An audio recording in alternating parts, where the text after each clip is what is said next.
Oh, don't worry. I was just loading. Oh, jeez. Laptop. Uh-oh. Dolphin crashed. Whoa. Oof. That's not good. Just as I loaded the stream to get us ready. Whoops. I'm gonna have to reload that. Sorry, folks. Never a dull moment. God damn it, John. You and your glitching, game-breaking curse has infected me and some other streamers.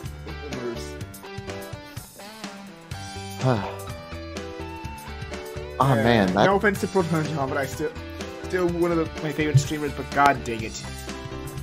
Swear to god, that game-breaking, glitch-finding curse of his seems to infect some of his fellow community. I just want to play the game.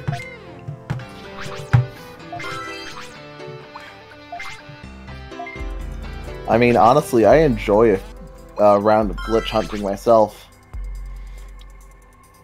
I do not. Oh.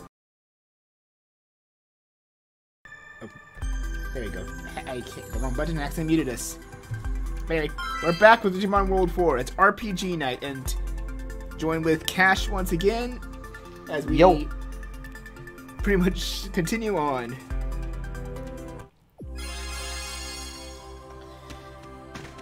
And I did grind his Digimon off screen a bit so he could be up to par with mine. So hopefully I won't weigh you down nearly as much. Yep. You even have a slightly stronger Battlehawk since your blunt's really high up there now.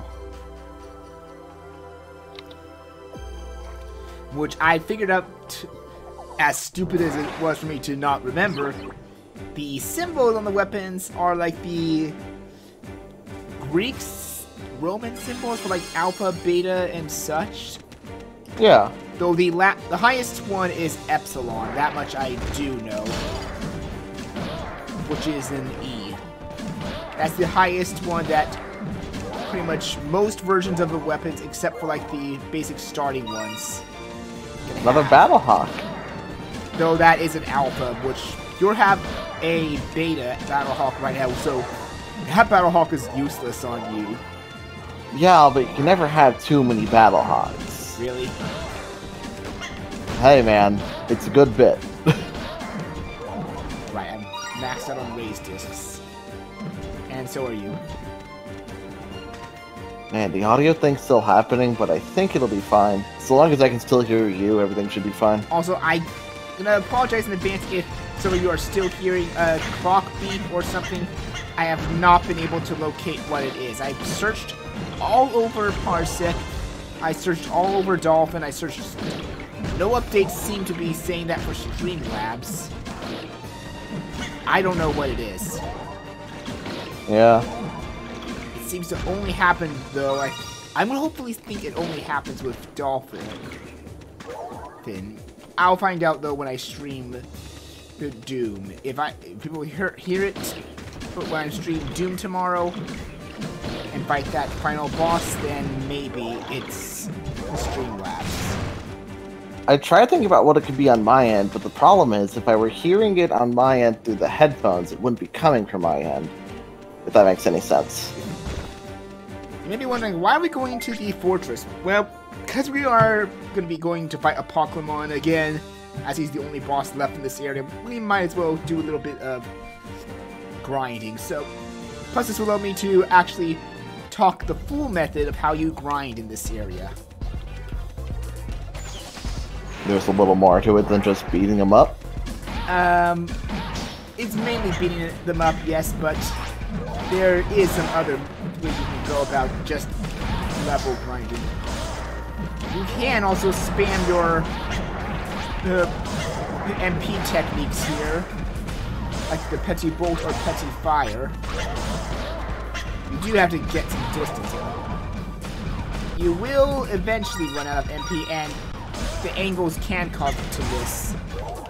And with only one shot right now of it on Petty, it is going to take a while to hit.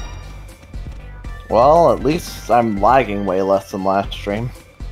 least, yeah, it feels like it. Hitting that trap is, of course, mandatory. There's no way around it. And it's actually beneficial because all it does is spawn a bunch more of these freaks, which are essentially free XP unless you're like me and keep running into them like a dummy. So yeah, these guys actually offer a good chunk of EXP, 29 to boot. Sometimes going in the 30s, actually, if you're on... I think if you're on single player, they offer more, but they definitely offer more if you have an EXP board, which we cannot get yet because that is kind of game breaking to get this early on, and it's extremely rare.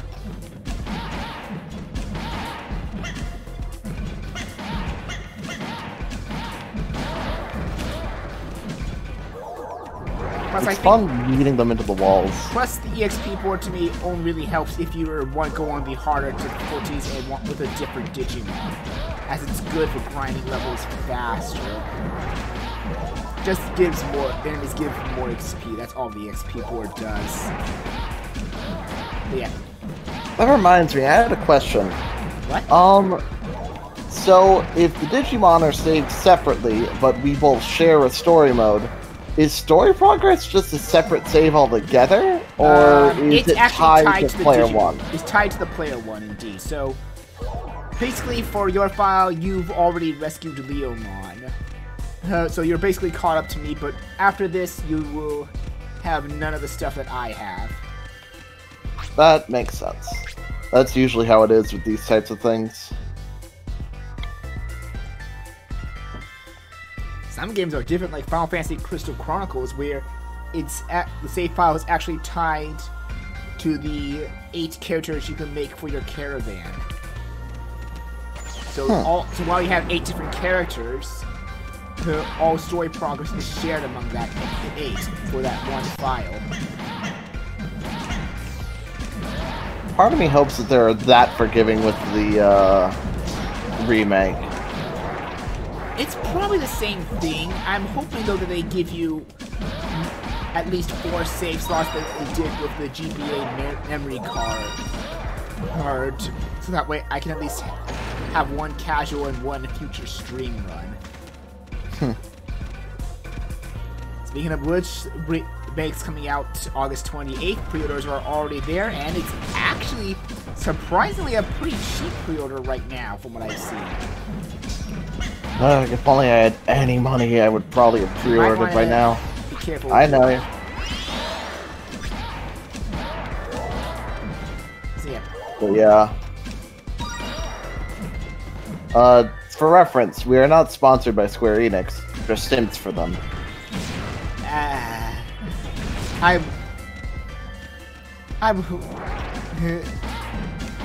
like Square Enix, but there's not a lot of other games I am heavily interested in. Like Final Fantasies, I am mixed on sometimes. Like I like Final Fantasy 9 Crystal Chronicles, for example, and Tactics Advance. I still need to finish 6, but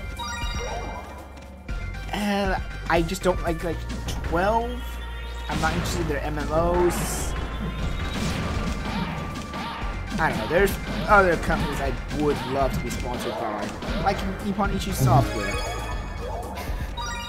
Nippon Ichi Software, the company that did the best dub of Love Life ever. I'm sorry, it is not what they should be known for, but it's not something I'm gonna forget of their side there. I more so know them for the Disgaea series. Speaking of which, Disgaea 4 coming to PC, the complete version. I think the series I know the most positively for is their localization of Danganronpa, but they don't actually develop that, so... yeah, and that they're actually taking off because Chunsoft is now having their own... Apparently, from what I've read, Chunsoft's now having their own American branch, so now they are taking the rights for localizing Danganronpa back from them. Huh.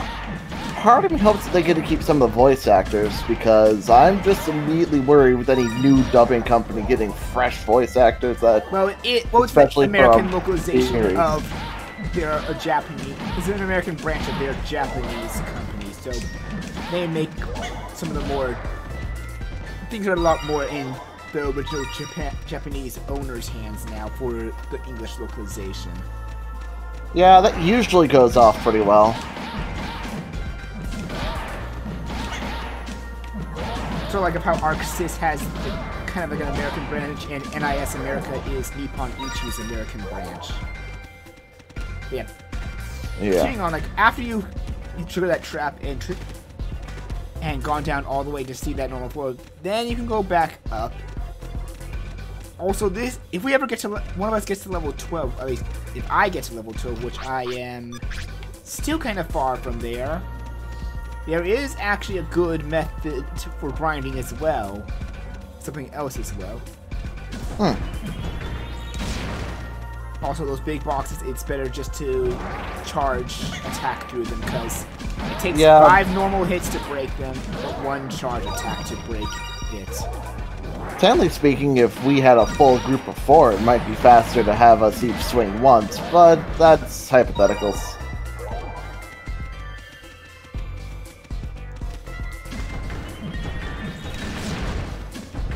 Ah, that gave me a weird idea since we're using a acquired version of this game.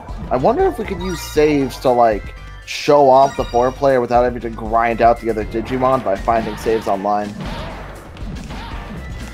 I don't know.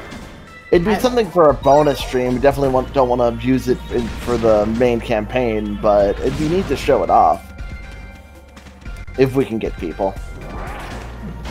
If we can.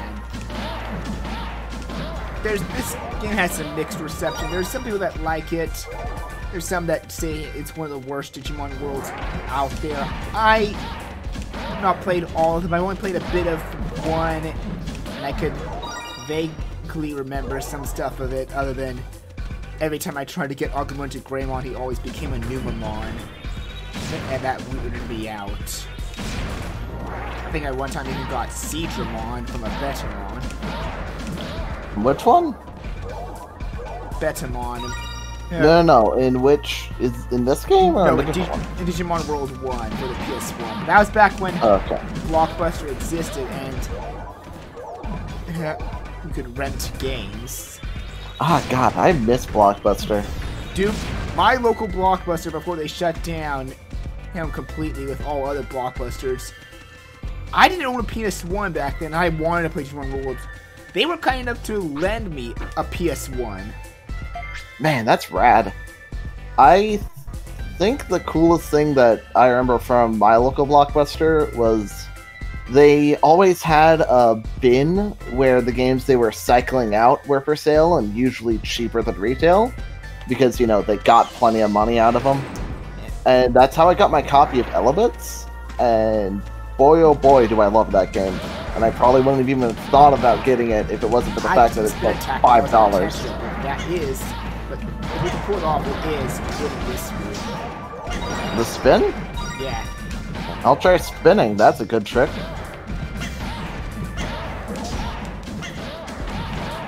Yeah, the one... Dude, Daimonoki knows Elebits! Ah, that's rad. It's not surprising that Daimonoki would know about it. Daimonoki knows a lot of games that I'm surprised that I thought not a lot of people heard about.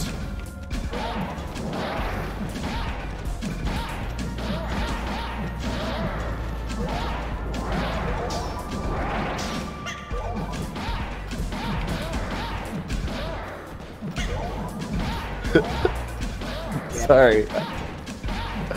I just like... I just imagined doing something stupid. Yeah, despite the flaws this game has, one being like, yeah, I do agree that the combat can be a bit archaic and clunky at times. I do see this as a solid game. Still, it feels more like a beat 'em up than an RPG like system, but I'm okay with that.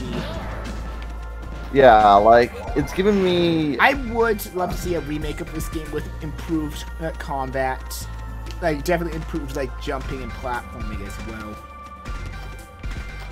I'd just love to see a remake of this game with online, if only because a lot of co-op games that rely on couch co-op, they're really fun, but having that online like option is really good for accessibility. Yeah. So this part is actually required to trigger the grind. This area is part of Area 2, so we're not gonna worry about it yet. I'm gonna purposely use a health disc to pick that up. That's the only time I would recommend using health discs, HP discs early, is if you're overstocked and just want to pick one up instead of letting it despawn. And of course in a safe enough position to pick it up. You also have to memorize the symbol of it. Like that was an alpha. But yeah, after leaving there, the enemies in this room will respawn. So then you just grind again, and you grind back to the first floor, leave the fortress, re-enter, rinse and repeat. And if you repeat this strategy, you could probably get to about, I'd say, level 20 or 30 before the level experience they give is 2 minimum to help you grind that fast. But obviously don't waste raised discs. That much I'm gonna say as well. Yeah. Yeah, the thing about raised discs is that like you can't really just use them real quick. Sorry, I interrupted you. That's right. Yeah, like I said, you can get up to I think level 20 or 30 by grinding in this area non-stop. Hopefully that's not all we're gonna be doing though. Nope. We're only showing it off once. With this keychain. How many keychains do I have actually? And one check. No, oh man, with that you can augment the abilities of your Keyblade and change its style.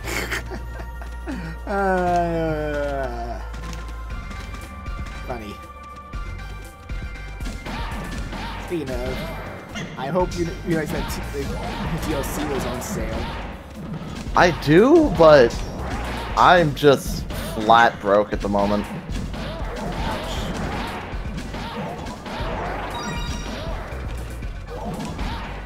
Also, I know this is like forever ago, but hey, it sucks that you lost your coffee. I mean, it's probably less expensive now than it was when I got it, because like it's probably considered part of the Wii shovelware, despite the fact that it's higher than that. It's just like it blends in with them a lot. Though I could be wrong, because a lot of GameCube games that you'd think would fall under that have been getting skyrocketed in value just because of nostalgia. Anything from GameCube and older era I tend to assume is going to be high price sometimes on places like Amazon. Sometimes eBay, I would assume it varies, but that also depends on the seller. That's the big thing about it. I personally say Amazon, you can usually trust most of the sellers because Amazon's a big name company. They have to make sure people are legit.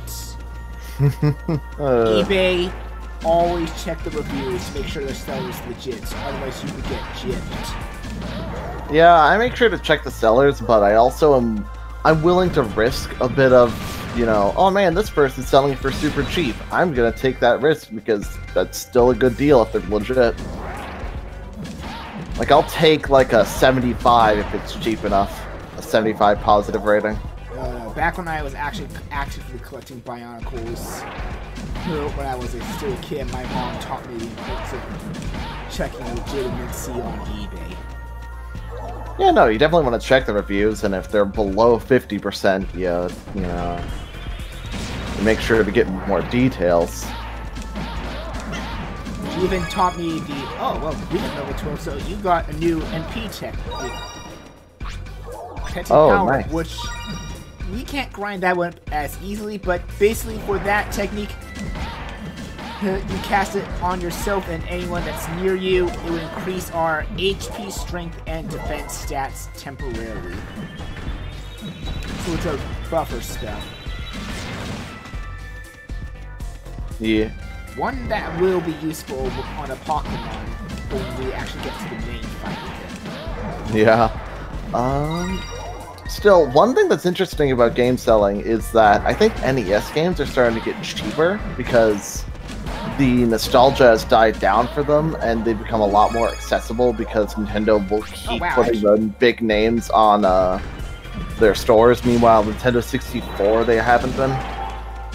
Oh, yes, and the power-up is a disgustingly good spell, and I actually figured out something when grinding on my original file as Black Lord Greymon. Combine power-up with speed, the speed buffer spell that increases your speed stat, things almost don't stand a chance, because you're striking fast, you have increased stats, things are pretty much just gonna die when you swing almost no matter what.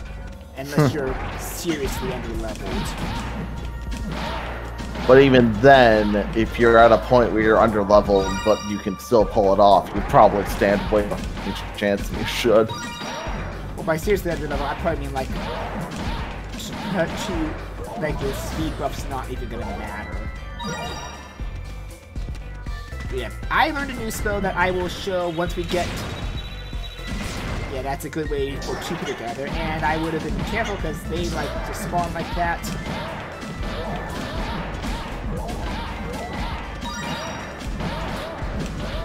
We're probably going back to base, and if not, the dungeon's still no, high healing. We're not. We're actually gonna head straight to a Pokemon's area from here. Okay. Anyway, yeah, sorry. The freeze spell that I have, I believe I remember correctly. Actually, it lowers the enemy's speed, so it's a debuffing spell that I have. And this has come to a part that I'm going to say is an actual key part of this grinding. I was hoping to hit this level 12 to get this spell while we were doing this, because not only is blast spells like Petty Fire and Petty Bolt such good to grind here, especially once you hit higher levels, but if you don't attack them and run around in circles trying to group the enemies into one big pile of enemies, like what he did gotcha, there, man. I can spam cast this, and I can then level it up much faster because I'm hitting a massive group of them, thus pretty much nailing me more points for the tech. At least that's how I think it works. By the way, we can attack now that they showed it off. The status effect and offensive spells, by the way, the power-up only works on me if I'm next to you when you cast it, but it's okay. I know, I just want to try it. But at least for stuff like freeze and other status effect spells, the ones that target enemies, you accidentally used to target. I tried pressing left and then pressing A, and then I think I missed the L input.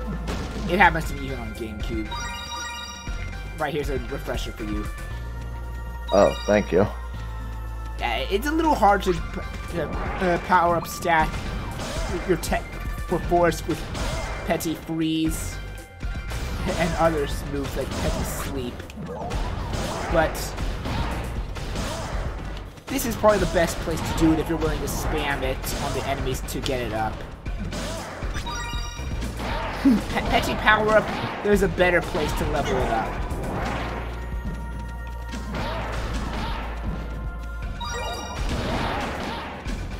Oh yeah, I've read up and people said stab is considering stab, the rapier and knife weapons are considered one of the best weapons in the game just because of how fast they are.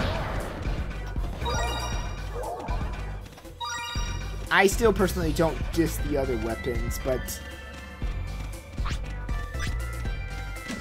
every weapon has their perk and disadvantage.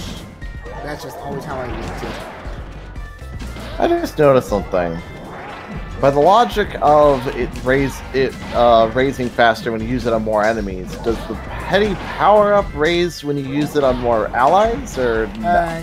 No, but even if you already have the stat on you, you can keep casting it on yourself repeatedly, and eventually it will go up.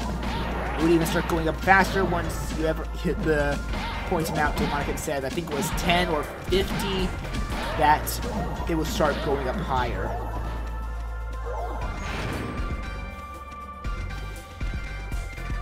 So yeah, it does cost MP as you have to stand in place and keep spamming it on yourself even if you already have it, but that's why I said there's a better place to grind petty power up than here. You mean an MP healing circle so I have endless MP? Yes. That means that, technically speaking, you could just get this and grind it out in the lobby area. Wow. You can't use it in the lobby areas, remember that. Oh, okay, so you need a dungeon with an MP a dungeon thing, which or hopefully we're getting to. Yeah.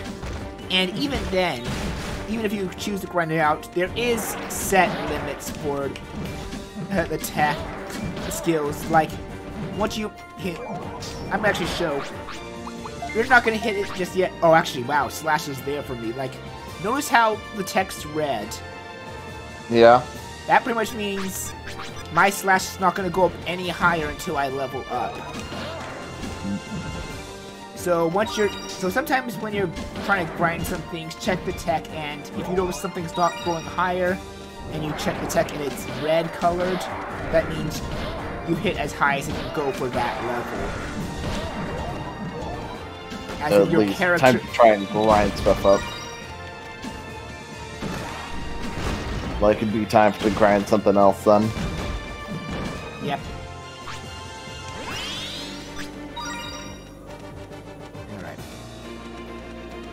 Trying to double check if there was an MP disc. There's not.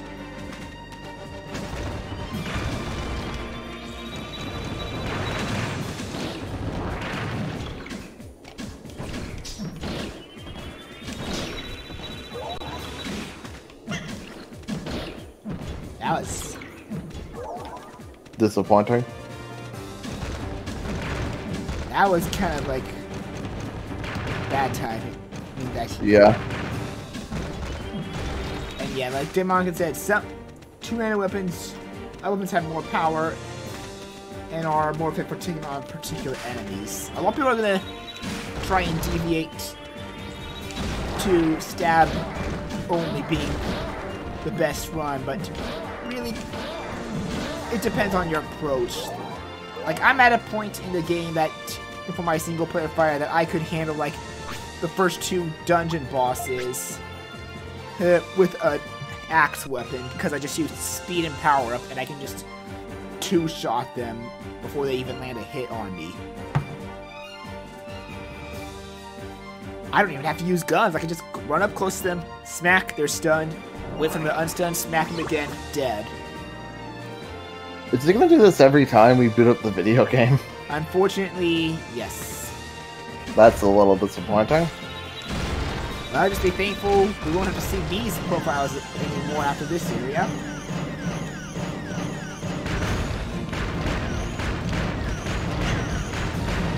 Alright.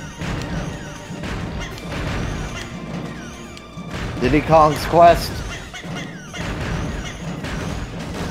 There we go, we made it.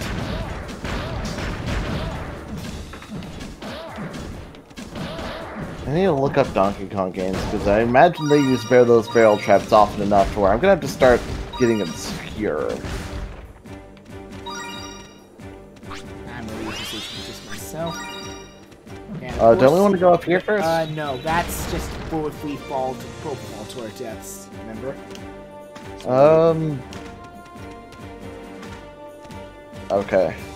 So let's hopefully not both fail this time.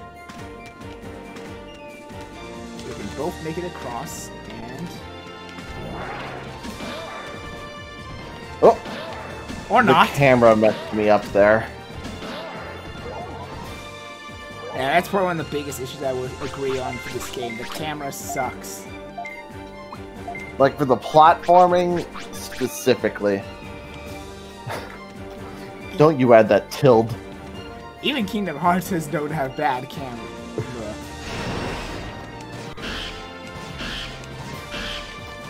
Hell, at least you're coming back for the boat section, so I can just take care of Blossom on here. It's not that hard. No wonder you were so high level. Even a weak boss, it's probably still a boss XP. Oh. I'm just saying not that hard in general because he only has really 2 attacks and a very easy to follow pattern. Plus, distance, unless you're strong enough to just kill him fast, distance game is the best way to fight him. I mean, technically speaking, you said that you could have taken on the first 2 dungeon bosses yourself. You could have put that to the test here. I'm in my single player file because I'm like in the 50s now, 60s. Oh, okay. Would have been a little insane if you could already overpower the first dungeon boss this quickly, so... Oh, no, a Battle Hawk! I guess you have it this time, bud. I hope you take care of it. I'm gonna sell it later.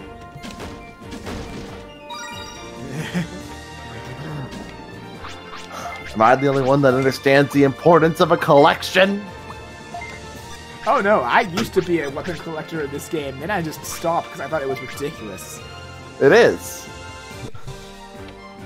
Okay, thankfully we only have 2 elves to save here this time. I didn't even read it. If only we're good at mic spam. Because I can't sing, but if I had mic spam, I would just be playing Numa Numa during this part. D-pad.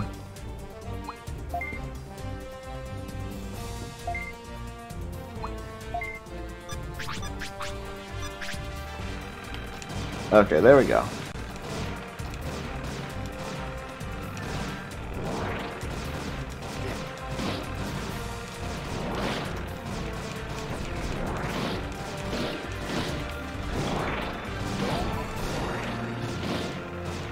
We level under our guys and also come back to the elves.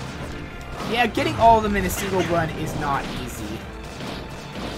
Honestly, if this game were remade, I wouldn't be surprised if they made an achievement. You can tell if that... Yep, there's one with an elf.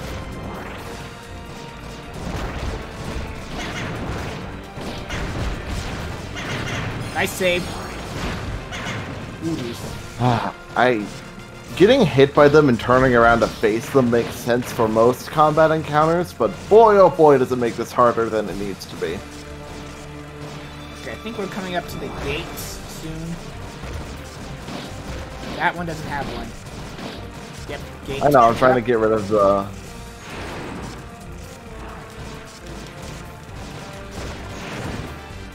And now we just shoot the switches.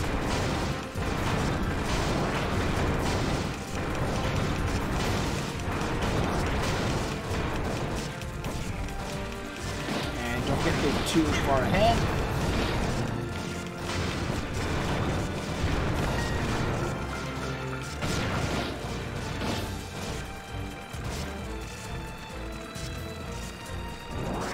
And yeah, it's definitely impossible to do so without insane magic.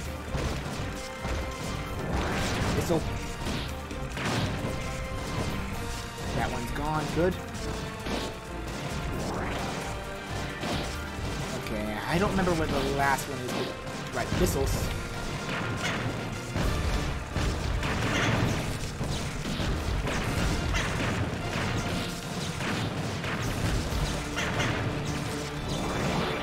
We're doing worse than last time, and I just remembered that you told me there's something like this but worse in the next area?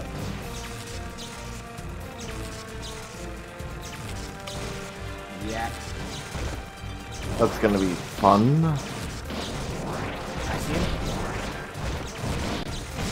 And that's all of them. Now we just need to survive. Cool.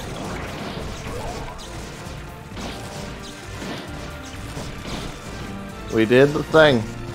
Well, yes. But by worse, I mean, like, it's much easier to get instant killed in that thing than here. This one, the only thing that can instant kill you is the bombs. The door. Is the bombs. The door just does massive damage if you run into it. The bombs instant kill you, but it's a lot more things that can hit you here. But your HP is tied to the ship. That one, though, your HP is tied to your own character. Oh, so we can at least use healing items. Oh, nope. You can't. Oh, they still block that. Wow. Let me switch my weapon too. And pretty much that means if you die there, your Digicore's lost forever on that. Oh boy.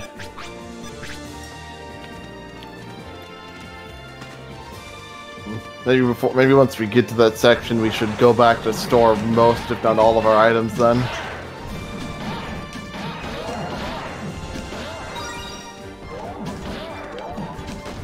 Maybe. But we're still kind of far away from it, because we still have 2 more bosses after Pokemon.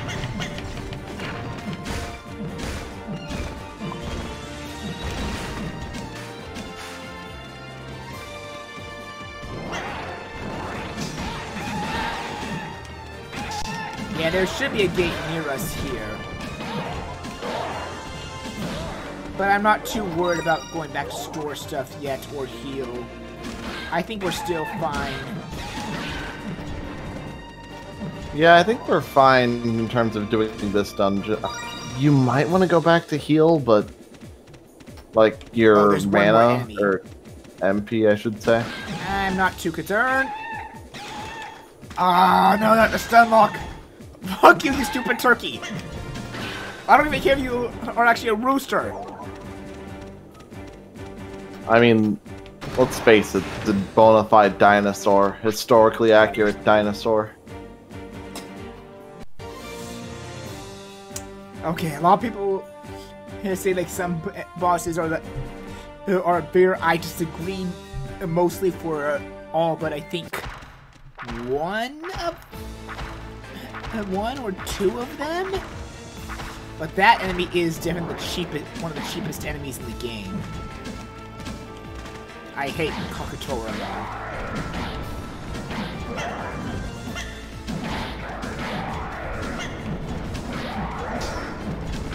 Hey, Say, do you think we're properly leveled for the fight as we are? We should be. Let's try just hopping around then, seeing how many encounters we can avoid. No, but that's because I still think it never hurts to have those. Oh, right. Wrong way. We should go down this way first. Wow, I should not have tried that, but I'm impressed with it. And I hope you remember how to fight these guys. Yeah, just have to block them when they try and upchuck. So something I actually learned when going back to my original GameCube file is you can actually one-shot these guys before they do that move. You mean like one cycle, or like one-shot them entirely? One-shot them entirely, but you need to have really good high stats to bypass them going down.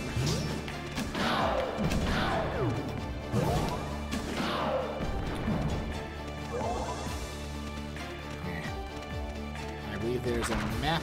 Nope. There is this that has some treasure, some bits that can be used to. I'm going to use that because I don't trust how low my HP is getting.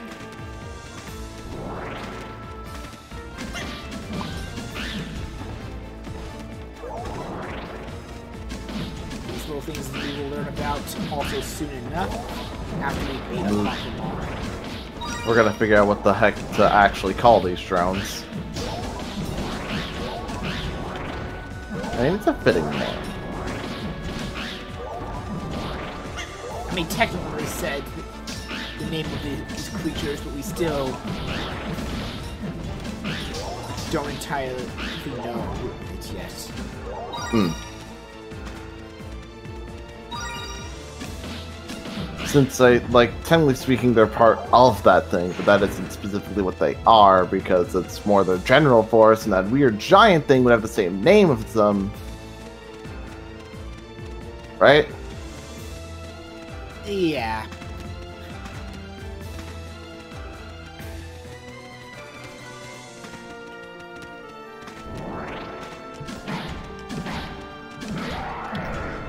By the way, that power-up will be good probably about now. Both of us. Wrong one. Definitely good for like bigger fights like this. Oh yeah, that's definitely what I needed. Good timing.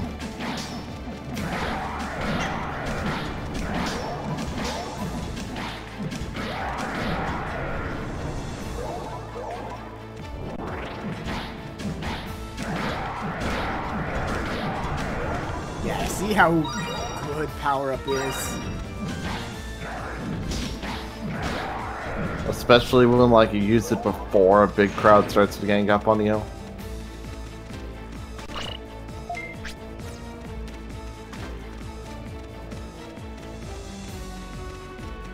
Okay, so this is the door we're supposed to go to advance, but I accidentally went the wrong way, so whoops, we're gonna have to find our way. We're going to find the key or whatever. Actually, it's not that hard. We can just go down this way. We can go this way, and this should take us the other way around, I want to say. Here's another good instance for power up properly.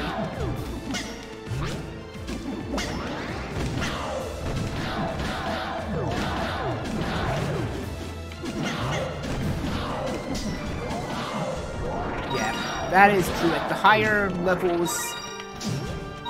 Like, there's just not... I can say this.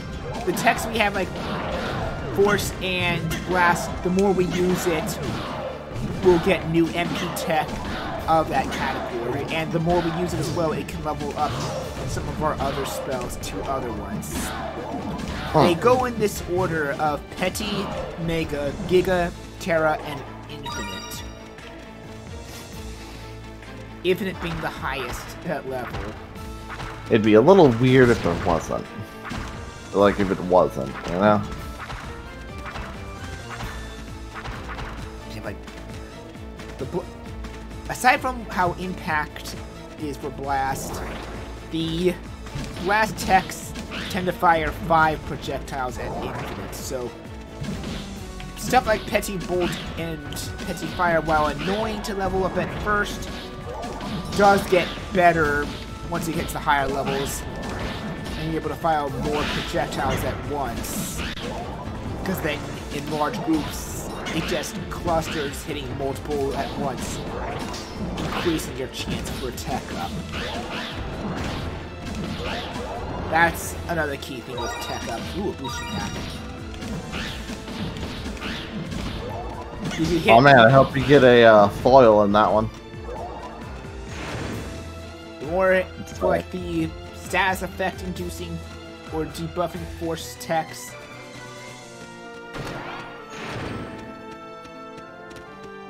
And the blast techs, the more enemies they hit. Yeah, the higher tiers it also goes, it gets better then to level it up. That's because then you're able to target more. With power up, that's not really much of a downside, because if it goes up, that it's like, yeah, but you're so buffed up from it that you probably aren't going to be focusing much on MP after you use it anyway.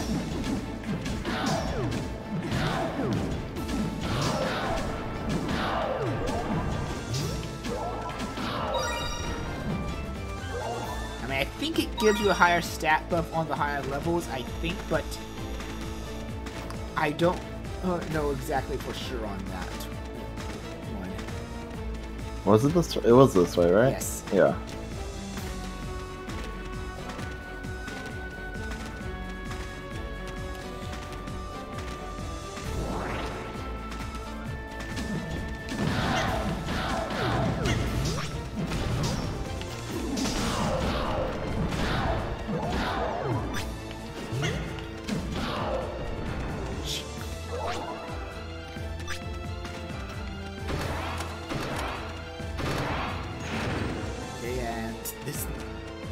Oh yeah, those switches are pretty much an example of some of the co-op only ones, because no matter how much you try on like those switches to single player, they will always deactivate faster than you can hit them.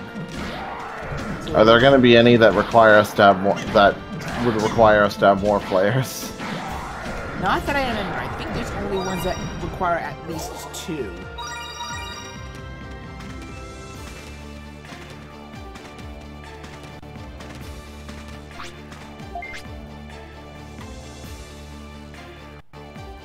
Yep. As obvious, they get more costly once they get higher in levels. They can cost a ton of more MP. So grinding them early does have its benefits, but it can drain your MP faster. Oh.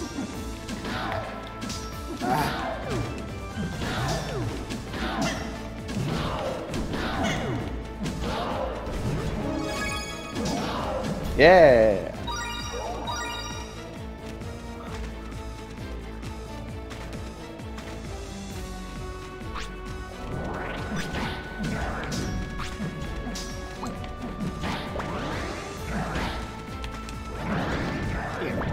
Why don't you just freeze for a sec? Oh, they're screwed.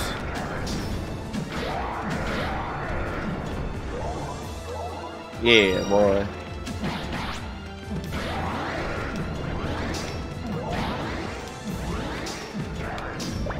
Got him.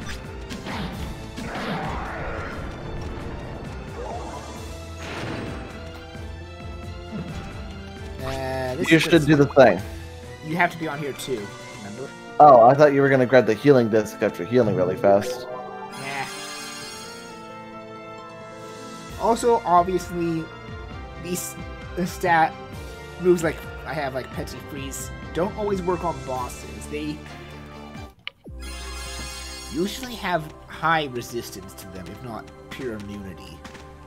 That makes sense. That's usually how it is with debuffs. Same with status effects as well.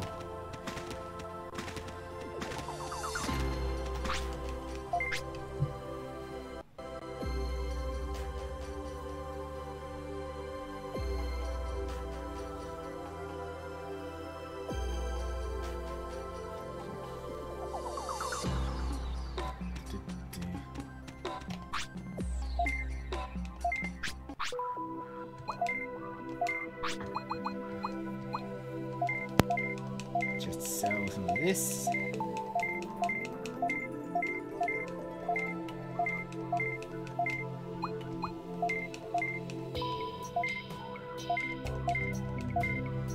Yeah, one thing you can actually tell if a certain equipment has a mod is notice price differences. Like, let's see if I can actually... Do I have another... Yeah, like... Notice the Kamikiri Maru I have. The 2 of them. What do you notice between... the one that says 790... difference between 2 of them for prices? Because this one has 2 mod slots. Same goes with buying them. You could easily tell the difference based on, like, pricing. So that's a little trick when selling stuff or buying stuff. You can just tell the difference instantly.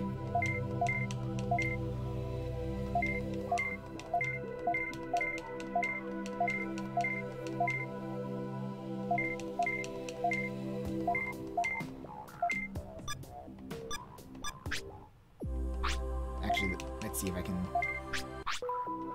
find any other discs.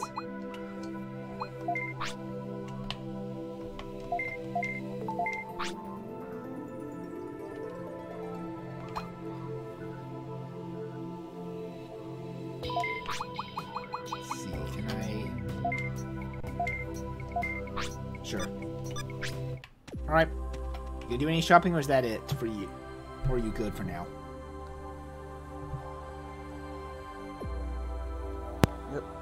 Sorry, my mic was off. I'm gonna go and just store all my bits so I don't lose them. Alright.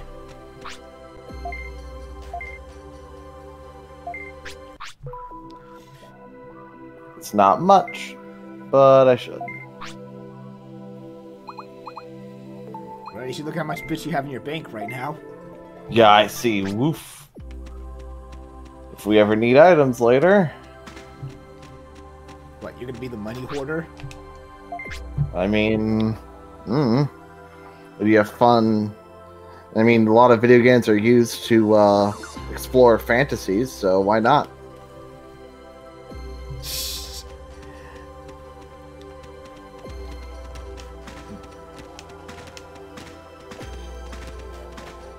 Yeah, that's definitely a trick I actually realized that you can actually use to spot if a weapon has mods without checking them in your devices. When you sell them or when you buy them, you'll notice a difference in prices. Weapons that have mods usually cost higher than their version that does not have mods.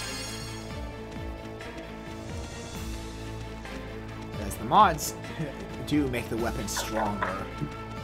As in as in custom mobility stronger.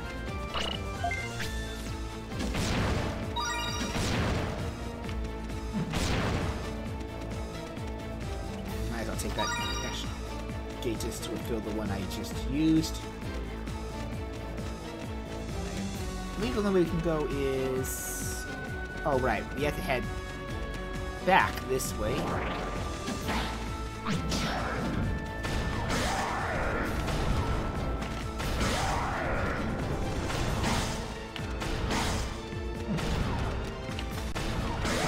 Stop.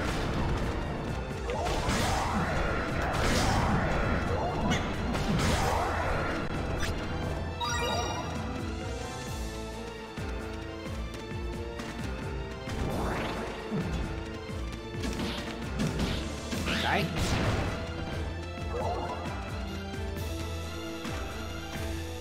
And this way. Oh, it's hitting the wall. That was, again, risky what you just did. Yep. He pushed me on there. Wow, that's strategic.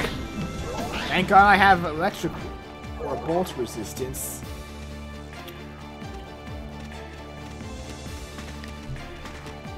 In fact, I don't remember which element Digimon is weak. Okay, dark. So like, hey, okay, that explains why a Pokemon are hurt with a lot of that purple flame move. I think that purple flame move is dark elemental, so that explains why it hurt me a lot. In your case, his ice attack is what would hurt you more, but it seems he's less likely to use that if we're split up. So we're gonna keep that in mind. And he only uses that while his spike orbs are on the field. And once they're gone, he can't regenerate them. That's good. Then I presume that that's our priority.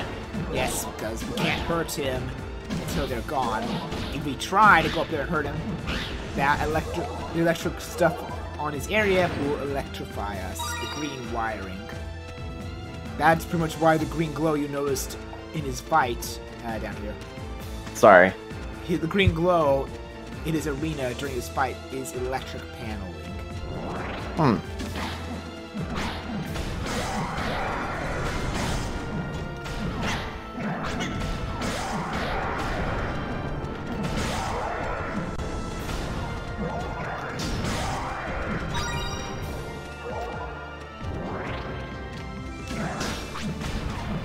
I'll cover you. Do the thing.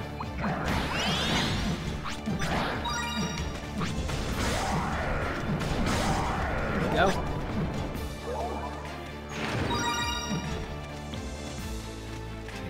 Is there a map down here? We have a map right. I was so tempted to just be like, I don't know, check the map.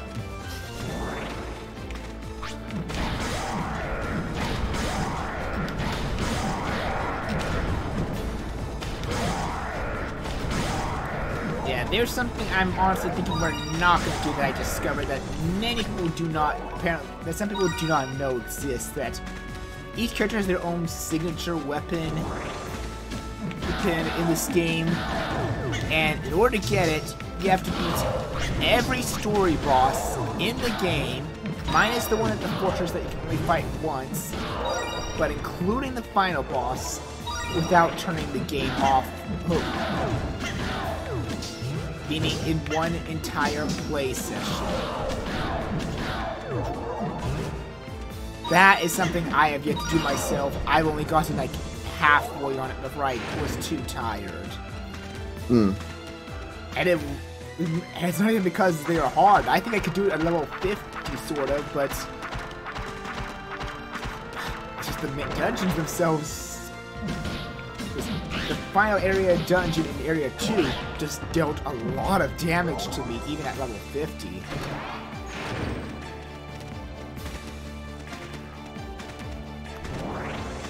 So I was like, I think I'm gonna wait a bit till I'm a bit more leveled up.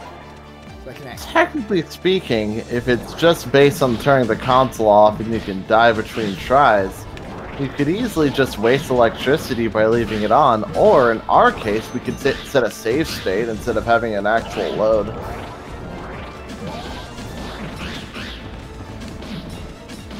Maybe, but we're not gonna get them on this one because it's gonna require some pretty high levels. Well, I mean, it's just the required ones, or is it every dungeon level, including bonus ones? It's every story dungeon. So side quest dungeons are a no. Oh yeah, then. Hey, let's try the save state thing since we go through them anyway.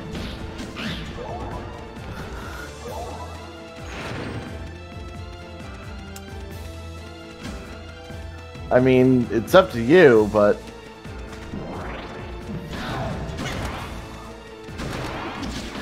it does feel like it'd be neat to show off. We're especially we're not gonna be able to equip it, period. Oh yeah, you're right. You told me that even if we got them, the other half is being able to actually equip them. You could probably use that MP disc beta. Over there. Oh. You don't... No, it's an MP. It's despawned. Oh, I didn't even have... Sorry, I was trying to use one because I thought I had one and I didn't have it. That's why I said MP, not HP. No, I know. No, you said MP. I heard MP, but I was like, okay, I'll use an MP disc before grabbing it because it's like the HP disc trick, but I don't actually have any MPs, so I ended up wasting it. Anyway, speaking of that MP healing thing, should we just stand there for a bit grinding the thing or not? No. Okay. I only mentioned it because it's a method people can do. It's not what we're doing though. It's not one I'm doing on stream. When we get our Digivolutions, especially mine and yours, I do plan to do it off screen.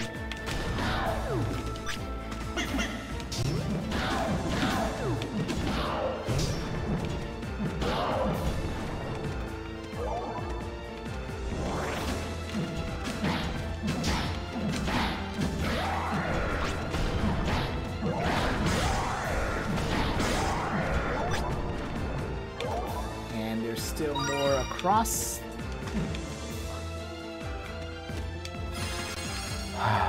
I'm sorry. It's okay. I pressed A instead of X. You should just stand there and let me take care of these guys for now, unless you want us to try and spam the fire.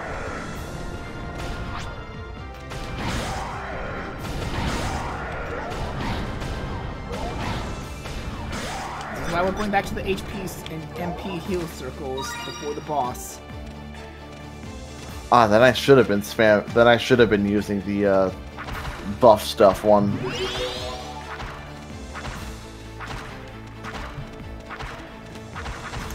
I mean, you can't use it in there because it won't auto reveal. It will only heal every time you step in it. So you're gonna have to step out and step in when you MP hit 0.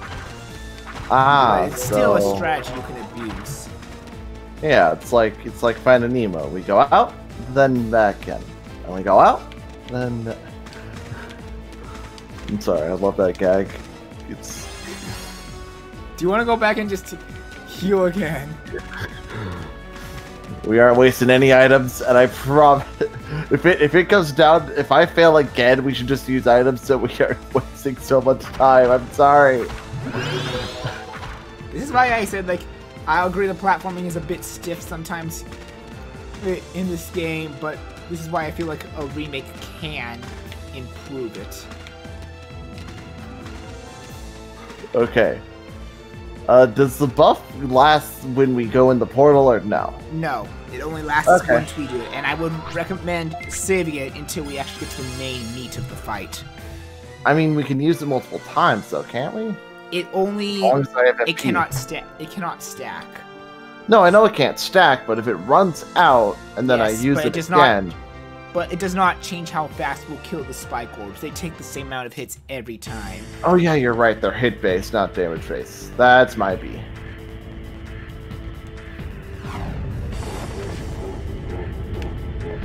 Okay, you can take the one in front of us. I'm gonna go take one of the further ones.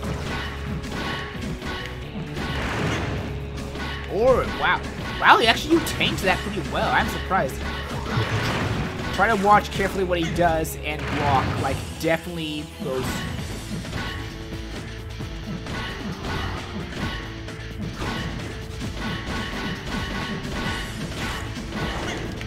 Man. Okay.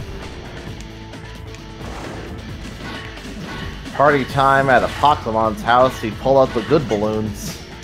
I'm gonna have to come in and help you. Sorry. Now is the time to use the power-up. Oh crap, I'm dead. Wow.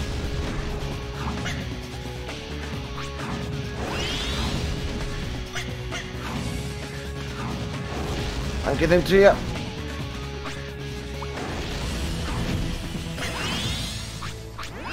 Okay. I don't have power up anymore though, but... Oh yeah, I should probably be hitting him before this runs out. Not. Just keep swinging.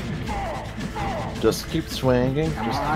Oh my god, the Finding Nemo references are corrupting me. Heal yourself with Y quickly.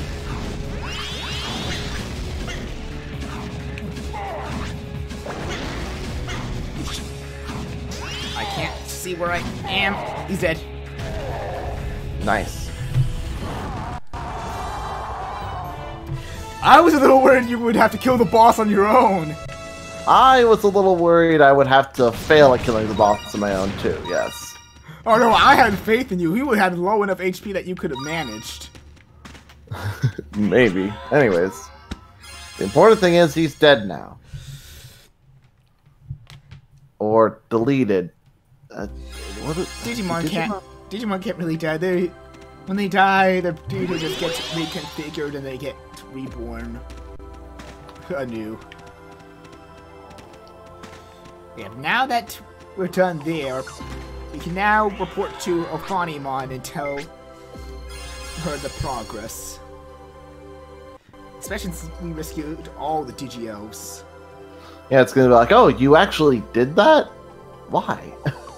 We actually didn't expect it. We already had their jobs lined up to be replaced with new Digi-Elves. I mean, like, we're glad you saved them, but... I mean, those guys have all the side quests, after all.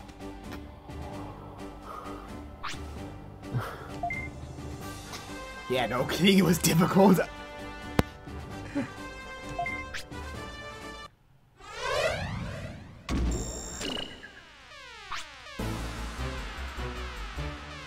And crap, the X-Vice is attacking the server. Wait, so did I call it, or is this a separate attack? This is a different attack. It's not linked to Leomon. The Divine Aura won't hold.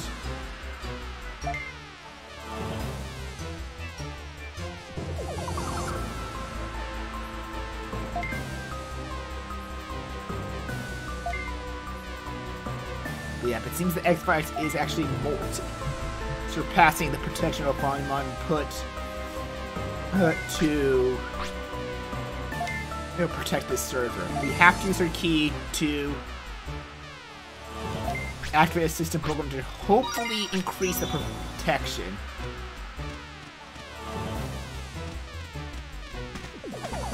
Because if this server's overrun, we're doomed.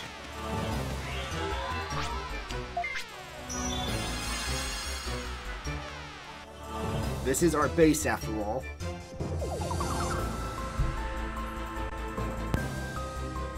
I mean, like, I don't know, man. Maybe it'll look nice with a red X-Virus tint, you know? That's all that happens in these digital servers when they get corrupted. If the X-Virus gets here, we'll either be corrupted to become its minions or outright deleted permanently and dead for good. So there's no good outcome.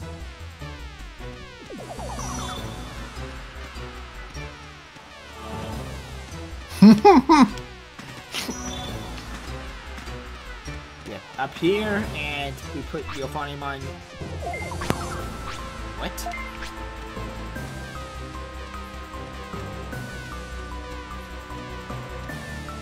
Am I missing something?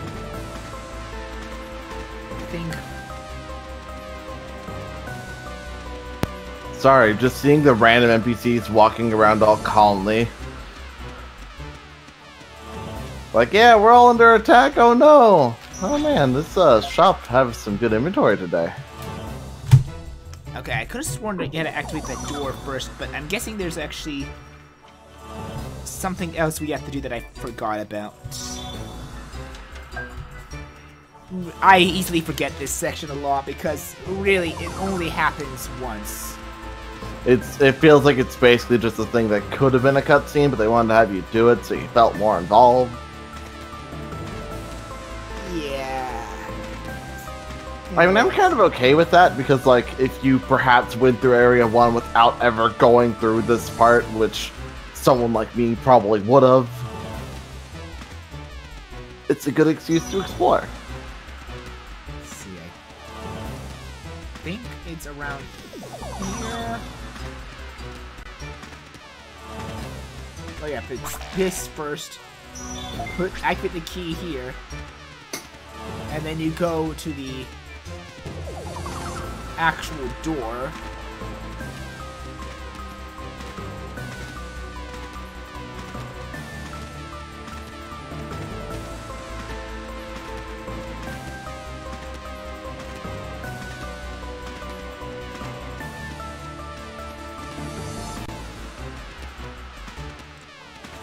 Back to the shop area this way. Also, the Prince Mamimon I said that you can trade the keychains for, he's right here. Look at his stupid face. I love it.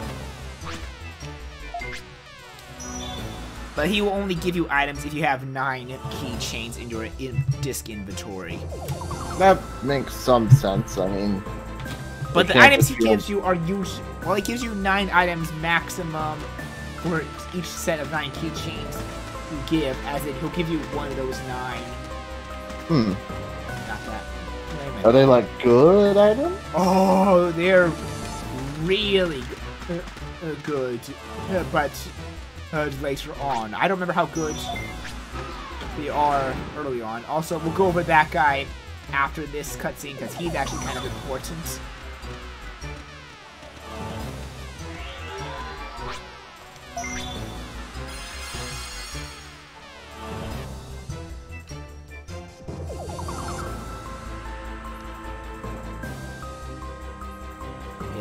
We're now in the security area. This is our area too? Yep.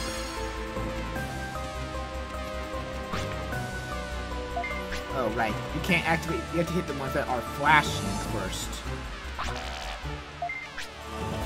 And I think you hit this one next, and then that one last. And Seraphimon online. The second commander is now on line for protection. You had to wake me up because you guys rested up.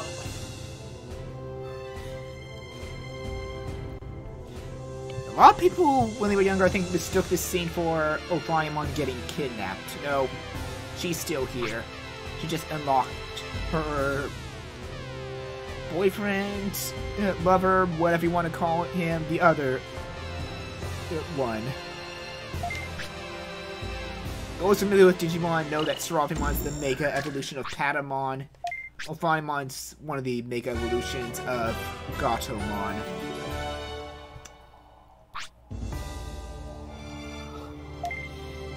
Me and my Pokemon-addled brain can only hear Mega Evolution and think of a broken, disturbing metagame. It's pretty much how there's Digimon. It's pretty much like Digimon levels are based on their evolution, basically. Yeah, no. I get how it works in Digimon, but I hear Mega Evolution and think Pokemon first, which I feel bad for Digimon because they actually did it first. I'm just garbage.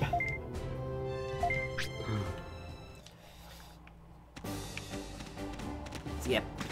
The X virus is multiplying in dry land, as it actually is called. So, my bad for calling it dry deserts. But that unlocks Area 2. And I guess they actually didn't quite say it here, but technically it's still the same thing, but yeah, because the X virus is multiplying, that also means the number of Mecha Rogues are also multiplying.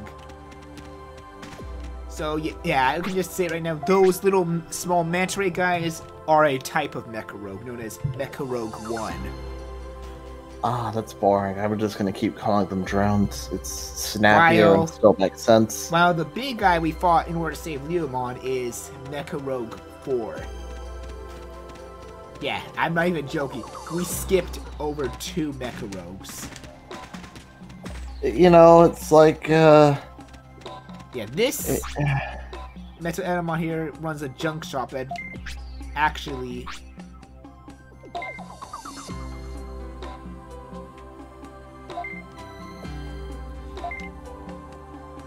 Let's see, do I have enough bits? No, I do not.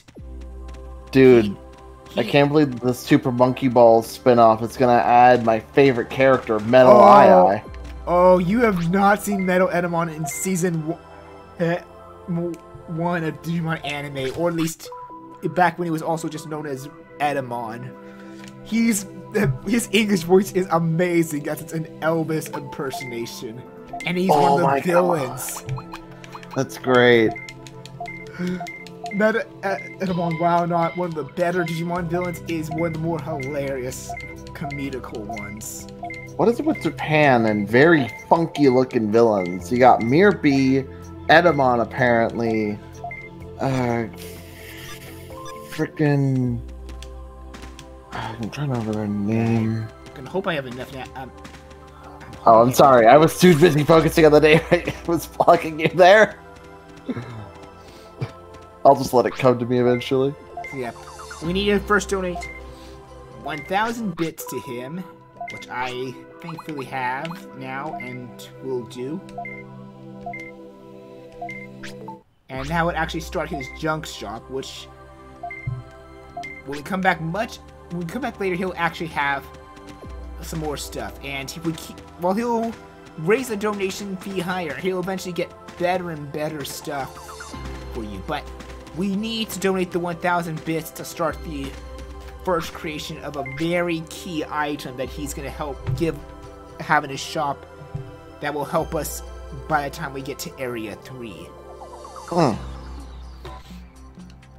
This can actually go easily unheard of.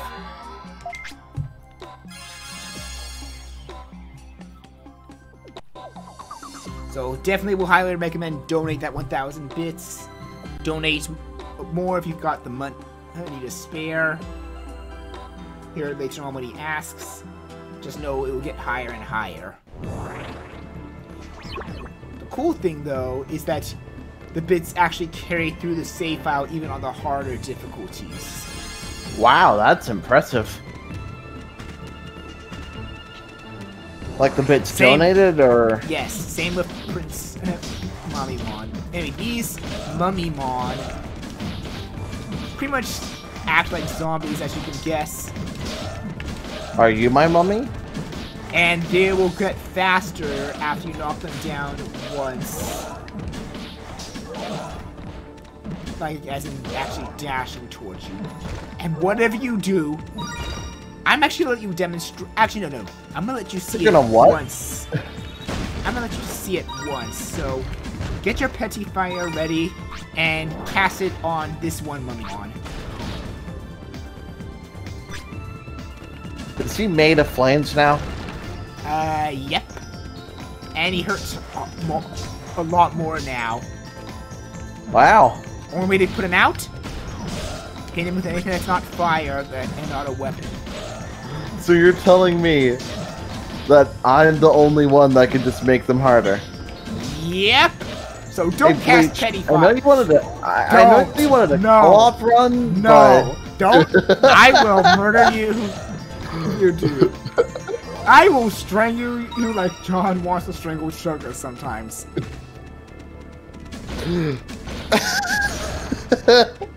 I mean, you know, some people are into that, so is that a promise? Are you saying you're a masochist? No. Oh I god, just know god, hi! Tyrannomon! Yeah, they basically do 10 times the damage while on fire, so with how low our stats are right now, don't.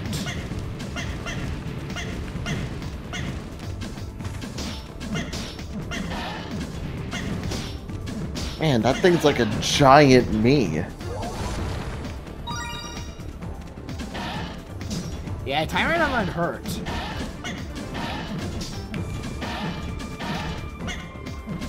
Ooh, jeez, my...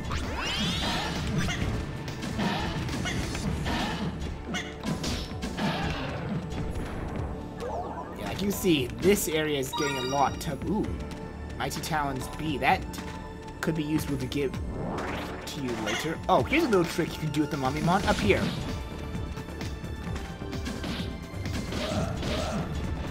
They don't have any attacks that can reach up.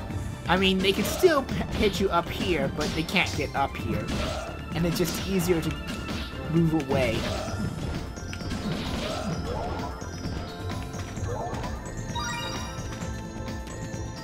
I don't know if it's my headphones being weird still, or if their death sound effect really just sounding like birds. It is, because they're supposed to sound like zombies dying. Yeah, okay. I was like, it's just silly.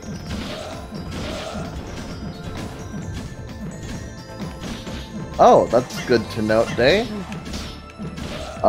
We should just block every time we hit the thing. Yeah, I forget to do that sometimes, but then again, our speed stats are still adjusting to this new area. Hey, first dungeon of the Drylands, right in here. Sorry, I'm just gonna use the thing preemptively, because, you know. Yeah, this area is hurting us more because it is slightly harder, but...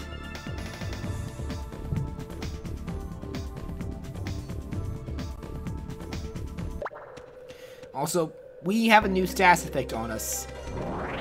Curse. Basically, there's now some delays in our... There's now some delays in our swing speed sometimes. You're feeling it a lot more with your weapon, as you can see. Yeah. So you might want to... So you might want to be careful, and my suggestion for you is, while there's no way to cure it, is swing, move away. Like, swing once, move away, then just... I can't believe they added lag to this game. And here's the thing. This status effect only appears in this and the other dungeon in this area. It does not appear in the last dungeon of this area or anywhere else. It's because it's zombies and it's cursed because it's a tomb. It's theming. I'm enunciating like Peter Griffin. I don't even like Family Guy, but I mean, I don't either, but I just love Family Guy impersonations because sometimes they get so ridiculous. Like, hey Lois, I'm Sans Undertale.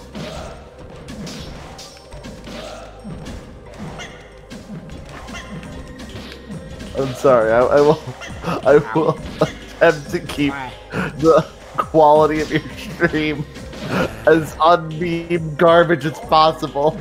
But it's just who I am at this point. So some of it's gonna seem true. That's an HP disc. Mia too.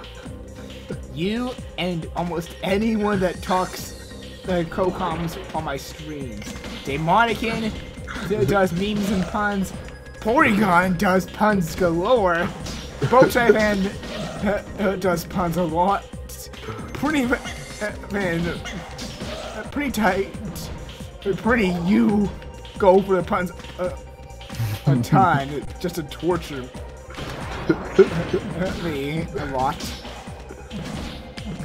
As well as the playing like very practical jokes that make me freak out just for your laughs. Spaz! Oh, Spaz also does some puns, bad puns as well. All my friends do bad puns. I wonder what yours were sometimes. John dealing with one chugga, or me dealing with... I think we've had this argument, and I don't think any of us are going to beat the original, but also you're just such a good straight man for him. Like, it bears repeating. Up here. Hit the switch it. Because no matter how much we kill these until we destroy this tower, they would be infinite otherwise. That sounds like a good grinding thing, though. Yeah, but this is not the best spot for it. And also, we're on stream, we shouldn't be grinding, because that's just boring to watch. Plus, this area has fire, and they can walk into the fire and set themselves on fire this time. Oh boy, it's a good thing they don't actually care about what element it is, so long as it isn't fire to put it out. Otherwise, we'd be screwed because we don't have water. Ice. Ice. There's no water elements. Water, ice, I mean, just melt it a little.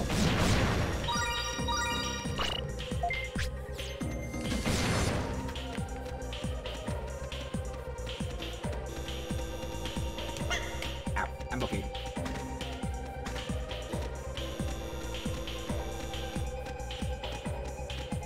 Yeah, that is kind of the funny thing, but it's something I kind of like that games and the anime can do. That normally you think ultimate level Digimon like Mummymon should be trashing rookie level Digimon like us, but no, we can kick their ass just fine. I like it when things can be not tied to level disadvantage.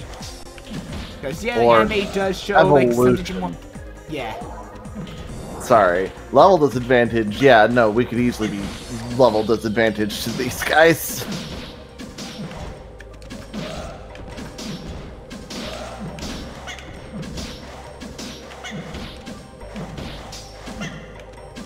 Careful.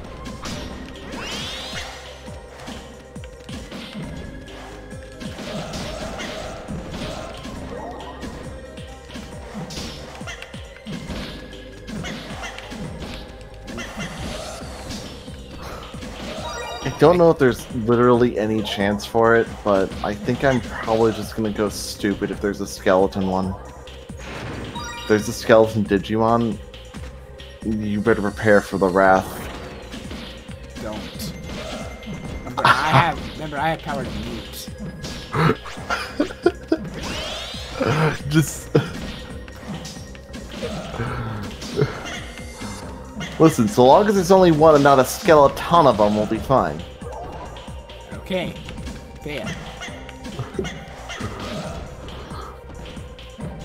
But again, I guess that makes sense though, Digimon, considering a Pokemon gave us a lot of trouble and he's a Mega level Digimon.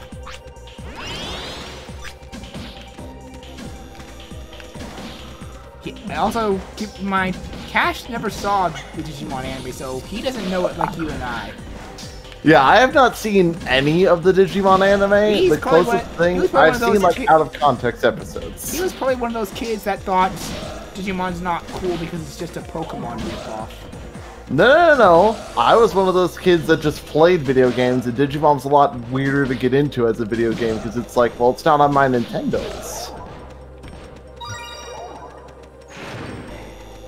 I mean, mean, some people make the argument that the anime is better than the games, and in some cases, maybe. Other cases, nah. Yeah, I like some of the games still. But the anime, definitely aside from season 4 onwards, I'd say is definitely solid good. 2 has some objectively weak points. Season 2 has some...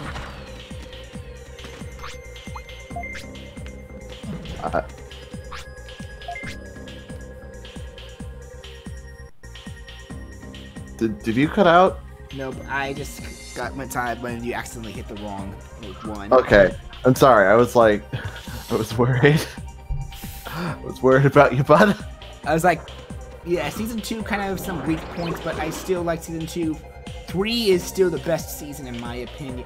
1's a classic, though I think they're kind of milking it too much still at this point for nostalgia. Anyway, Minotauromon. Get behind him, please. Don't him towards me. Oh, I thought we were gonna do the thing. Yeah, we were doing the thing. You have to not let him get that jar. Don't let him get to that jar. Don't let him get that jar? Because if he gets that jar and drinks from it, he will power himself up. I feel like that's based on some kind of myth I should know. Well, he's based off the Minotauros. Oh, yeah, no. Yeah, now I know exactly what myth I don't know enough about to fully remember the golden heal circles that heal everything? Ooh. This is one, and this is the best spot to spam heal tech and Penti power up. Wait, let me check one thing really fast. No, those won't hurt you. I was hoping, because if they damage you, nah, I think I'm thinking too much of like Final Fantasy heal level up logic, where you have to actually be healing more damage to level it up faster. Yeah, there's always a jar in rooms with these things. There would be, wouldn't there? No, don't you dare, you stupid bull. I'm even going to go back and heal because they're dealing a lot of damage to me because even without their jaw. Their attacks are dark. So that's why it's hurting me a lot.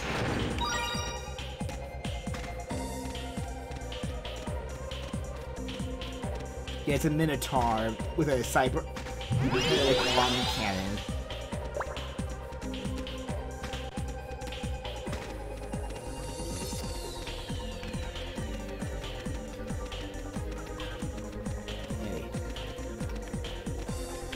I think there's a map somewhere this way, I want to say.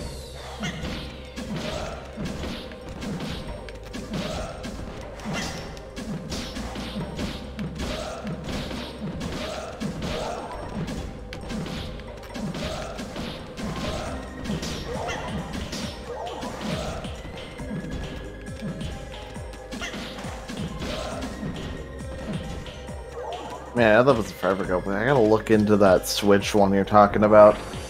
I had to. I'm trying. I promise I'm trying. What is happening? Oh no. What happened? I'm lagging really bad now.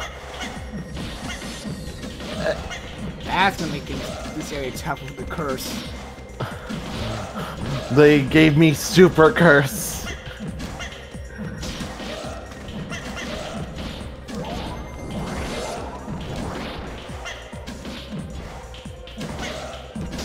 Get out of there.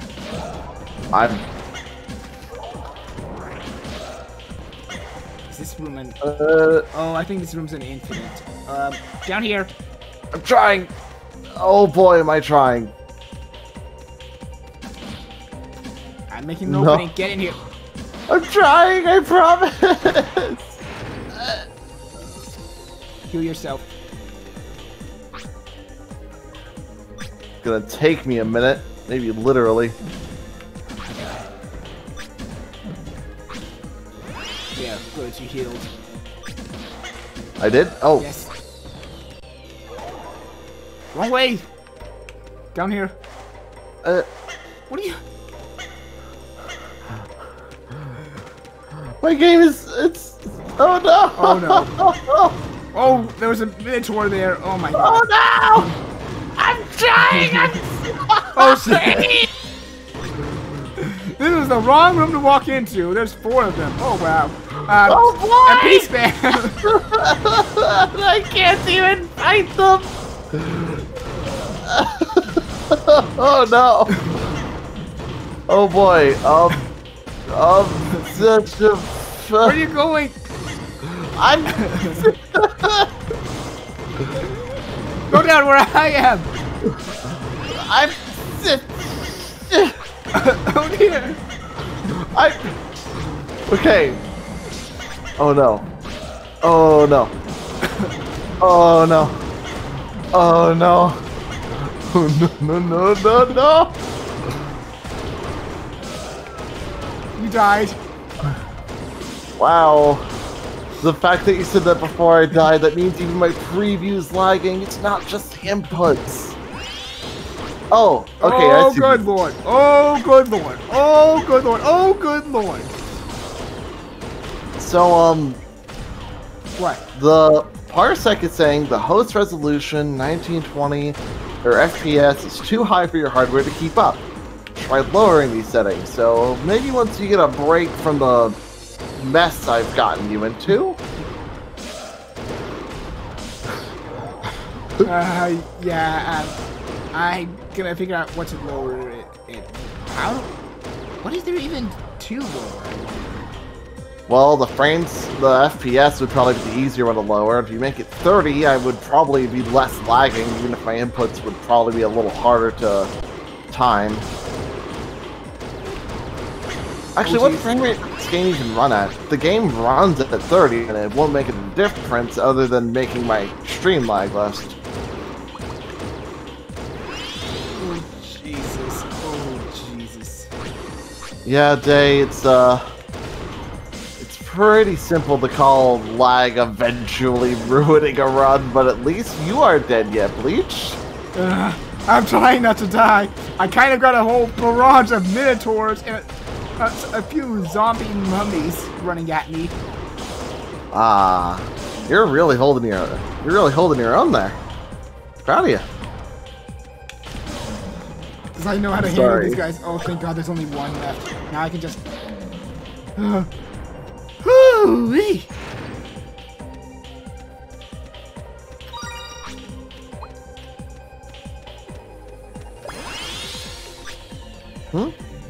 Right. So how do I lower the frame rate? I guess. Without... It's according to it. It says it's your Parsec settings. So. Parsec settings. Yeah. Host. Oh, FPS. 30. There we go. Okay, let's see if that does better. Is that better? I can do the spin move. Okay, yeah, that's way better.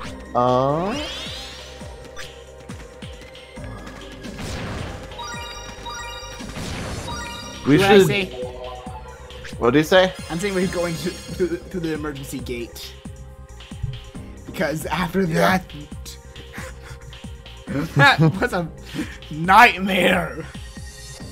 Ah, you're welcome. That's gonna be a. That's gonna be a clip highlight. What can I say? What can I say? Except we're probably dead soon. What can I say? Except we're dead soon. Okay, I still have to give The Rock credit. He tried a lot, even though he probably is not the best singer, and I do love his performance as Maui. Then again, I love many of the new Disney princess movies more than Frozen. I even love Frozen 2 more than Frozen 1. I'm personally... I think I might like Frozen 1 a little more than Frozen 2, if only because its story knew what it was more, while Frozen 2 has so many plot elements that don't get nearly enough time to development. Frozen 1 just has a bunch of plot elements that exist and don't develop at all, but aren't interesting enough to be worth developing. The problem with me in Frozen 1 is the same thing that happened to many people, unfortunately, and that was the fact that the kind of overhype for it kind of killed many's enthusiasm about it. The Olaf reckoning has come. It's a very similar experience being like, man, I legitimately like Despicable Me. We live in a minion hellscape now, and I feel guilty having to say that. Only the first was Despicable Me, though. The rest of them, like, 2 has elements of that are good, but are overshadowed by the minion hellscape. And then I haven't even seen 3 because it looks terrible. I have no bits. Well, as you deposited them all, and I think I picked. Oh right, and I didn't sell anything. Why don't you go sell things then? I didn't think to because I always forget. Let me sell some things so I can buy some healing discs. Don't sell your Mighty Talons beta though. Okay. So, sell the Battlehawk. Sell the armor board. Sorry, this is probably going to take a bit longer than it should because I just don't want to risk messing it up by, like, mashing A and then inputs start sacking. I mean, you can easily see when the Mighty Talons beta will come. It should be the bottom of the list. Yeah.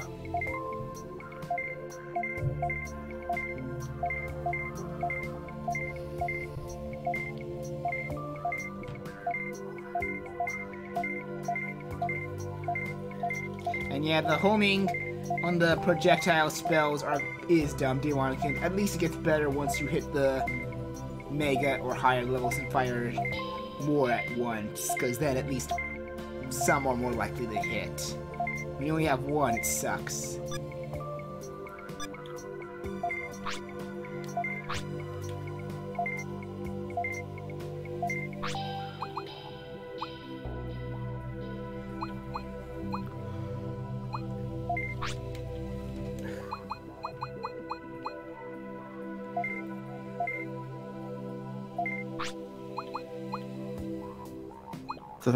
Yeah, I used a single raised disc on you, so I'm just gonna make sure I have that, and we're good.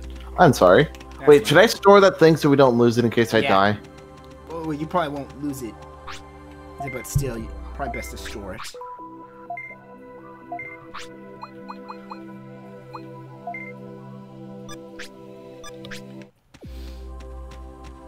And yeah, weapons with mods are stupid expensive. So yeah, but that's easy to tell why they're so good.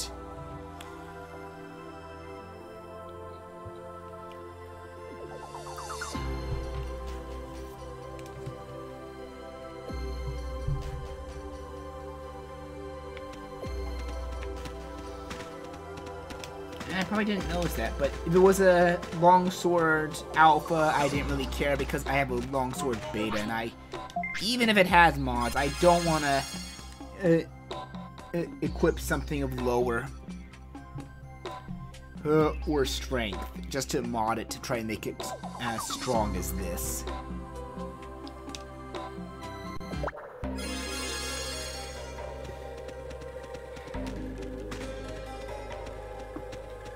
Oh no, we're trapped. No, we're not. It's the curse of we're trying to think of an actual. My God, I hate the camera angles in this dungeon. Wow.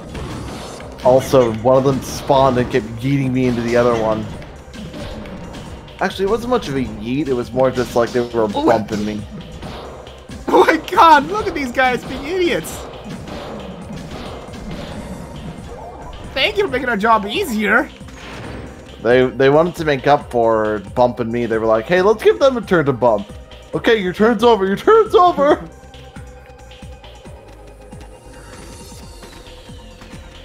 Oh wow, we actually watched the boss before we got the map. Wow. Should we fight the boss before we get the map? I still want to see what else is here, just in case. That was completely unintentional to go this way.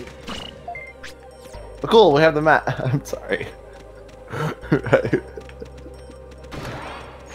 Okay. Oh, it looks like there's a maze element to this.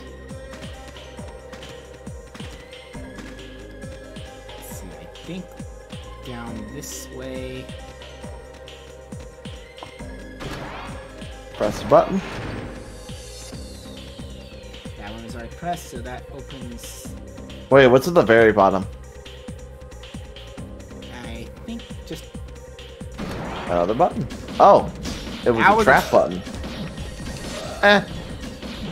These things are easy. And since they're not lagging, I can say that without having to just throw you into them. Thanks. You're welcome. That was sarcasm. I know. Swear to God, when this pandemic's over and I ever go back to Arizona, I am gonna punch you in the face. Hopefully after current world event is over, you can keep that. Sorry, I like saying it with like a Smash announcer voice. Alright, let's see. I'm trying to remember what. That failed. Turning the corner with the jump is hard. Not there. I mean, I did it. Yeah, no, it's not impossible. It's just hard. Oh. Oh, this one's okay. This one's an infinite room. That means. So I'm gonna say this now while you destroy that tower. In the side quest we're gonna do much later to get our Digivolutions. Probably after we. Maybe after we do the second dungeon here. Maybe we'll do that instead of doing the big thing that will annoy us. It'd certainly be a nice way to end the stream if we can get to it before time. I mean, I guess we aren't really limited by time. But in the side quest dungeon that we're going to do, when you see one of those towers, do not destroy it. Here, and the second dungeon, yes, destroy it if you see that tower.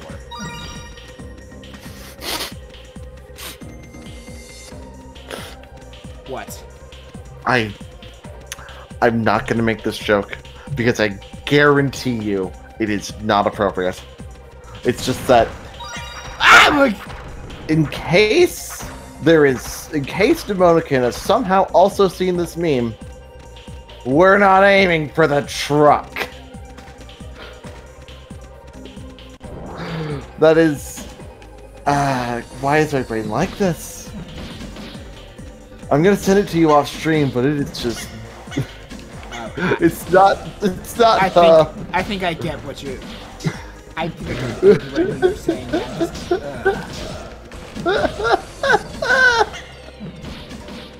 Sometimes I'm glad you're at least not as innocent as Chuck. Alright. Another infinite. This is a good place to grind levels, because if you don't destroy the tower, you can just spam kill these guys. If they don't spam kill you first. That's the big thing, but you could easily get to like level 50 by just killing these guys. Oh my god, get out of there, heal yourself! I'm trying!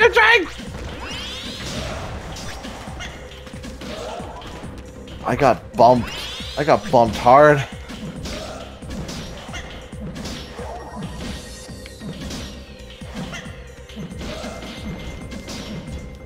And actually, mods are worth a fortune, but sometimes than the minor strength sometimes. That's kind of why I say it's better to save mods for better, for when you could afford them, or pick them up in dungeons. Considering the shop doesn't. Oh wait. So since we haven't had a chance to show it off, are mods permanently equipped, or can you remove them if you switch weapons? You remove them if you switch weapons, and you can remove them if you equip new mods to them, but they can only be equipped if a weapon has mod slots. Okay. Sorry, the reason I was curious about that is because I just like having comparative things when it makes a positive light of the game we're playing. Xenoblade 2, every blade has the ability to have a mod chip equipped to them that changes the attributes, and essentially all of them start out with garbage stats, and you have to equip a mod thing. Okay. Wrong button. But yeah. But the thing about it is, these mod chips are permanent. Meaning if you use one of the, like, unrare ones and you want to switch your equipment, you're gonna have to buy more mod chips. I'm gonna let you finish talking before we introduce the boss. That was the end of it. Alright. Then step in and say hello to Agumon's corrupted ultimate level, Skull Greymon. Dude, just shoot him. That Sans Undertale? Just shoot him. I told you I'd stay away from his shockwaves. Yes. Because that's his only way to shoot you with an aura that will fire a missile if he gets the chance. But considering how we're fighting him, we may not give him a chance.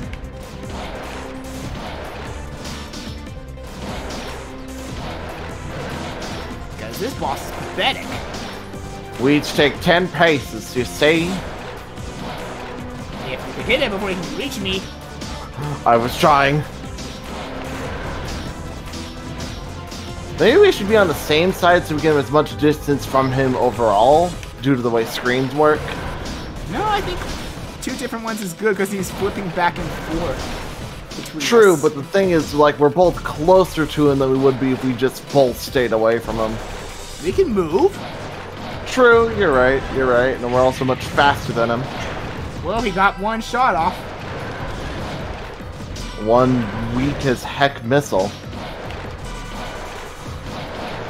So, he's like, you know, he's a skeleton Greymon, so he's like my ancestor, right? He's an evil digivolution of Agumon. Basically, if Agumon's digivolution gets corrupted, he turns into this instead of his actual good ultimate. Okay, so that's gonna make the joke even better. He thinks he can kill us, and I'm just gonna respond with very... Which is kind of a plot point in some of the Digimon anime, where the human partner gets corrupted does something wrong, and they end up making their Digimon digivolve into an evil form that just goes berserk. I promise this was supposed to be the retort at him, but I'm still gonna say it while he's dead. Okay, Boomer. Oh, hey, wait, there's this thing. Oh, right, the key. We had to pick that up. That's nice. Let me actually check. Sorry, I'm gonna... Flip your battle clock back? Yep. Cool.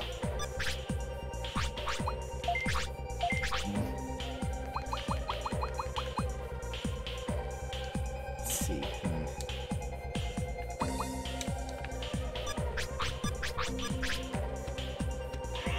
Okay, now we can go here.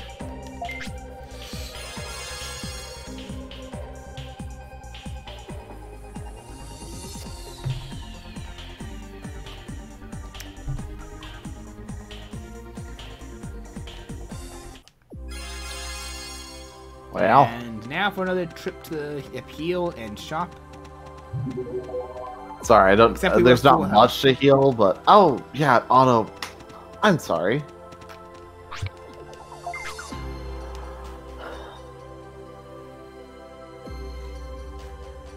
Yeah, more so like he put himself in danger to try and get his Digimon to Digivolve, purposely not realizing that in Season 1 for Digimon to hit their ultimate form, the Digidestined human partner or tamer had to show a specific trait correctly in order for them to hit ultimate form. It's in like... which Agumon's human partner's case it was courage, so he had to, instead of throwing himself in danger to force his partner to digivolve, he had to actually show true courage. But he didn't do that the first time. What is it with protagonists and courage? You got Zelda, you got Ash, but Digimon, you got... Oh, humans only can have one Digimon partner at a time, usually. Okay. I actually want to check something real quick. The weapon shop, let's see. I'm glad that you keep making it to where I don't actually have to have more than 2 to pretend there's a pattern. Like, I'm sure if I thought hard enough, I could find another one with courage, actually, but like... Check. How high is my tech? Ooh, yes. 420! Yeah! Actually, do I want to do... Do I want to actually do 2 double sword or no?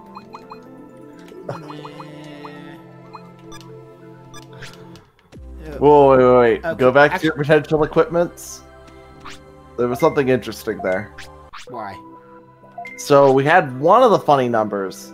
666! Yeah!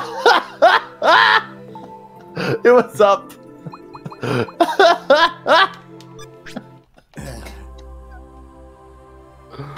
But yeah, Digimon games can have humans can have more than one partner. What's your blunt stat? Your tech stat? Where do I find that? Techniques. Techniques. Oh, wait. Sorry. 258. So you could probably go for the double axe if you want to try that. I'm gonna stay like this for now. Okay, so your double weapon will be the crushed weapon then. Probably. Good, because I'm thinking when I hit the point of letting my double weapon be... Oh, shut up, Digimon. Wait, how do I not get that one?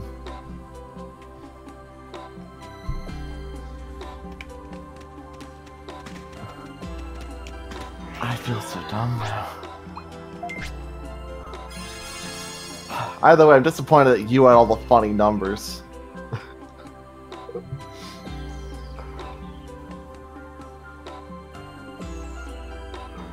It's because you didn't check the shop yourself. True, I might have had some kind of funny number with my equipment. It was a smoking joke. Again, shut up. Oh my god! How did I not get that one? Oh, I actually... Sorry, there's like... I should know that one, but I think there's this sub-place close to here called Chiba Hut, and I think it's ruined the term blunt, and all I think of is subs with it.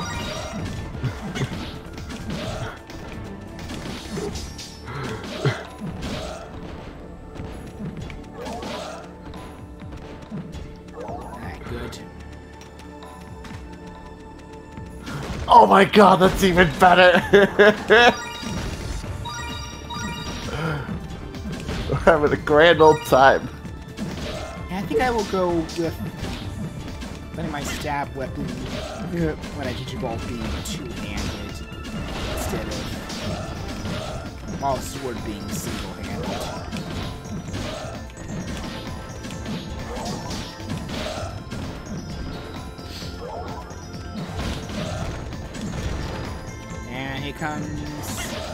Here comes the Tyrannomon again.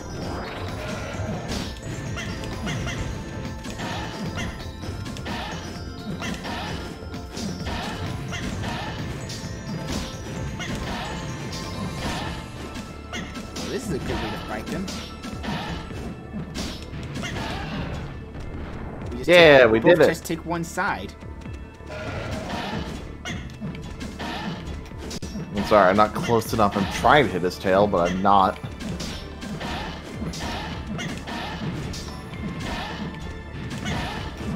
I believe Tyrannomon's a champion level Digimon, if I remember correctly. If it wasn't for the last digit, I'd have a funny number with my HP, I just noticed.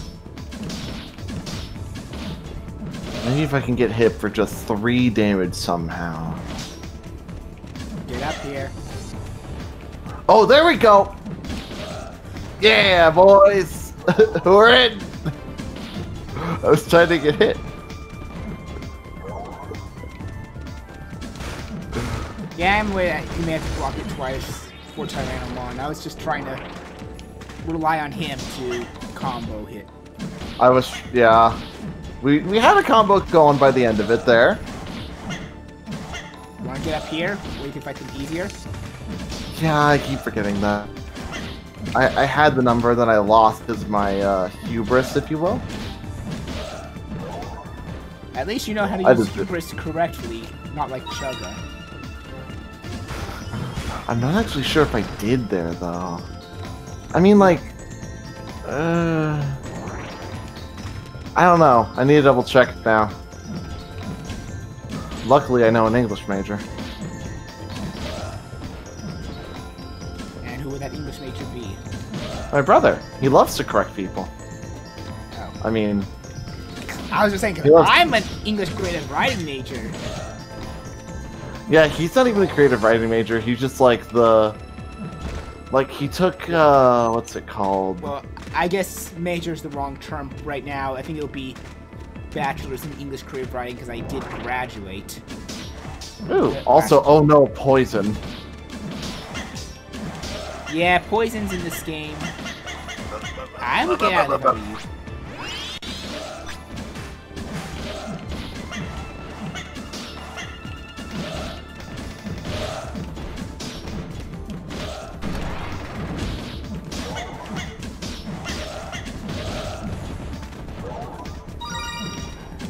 We're not going to be hopefully going too long for poison. Hi, Tyrannomon.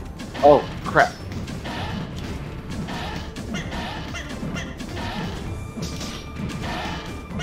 Well, that one's all yours. Got it. I think I was so close to him that he wasn't hitting me with his fire, which was fun. You're resistant to fire, though, so you take... Oh my god, my health.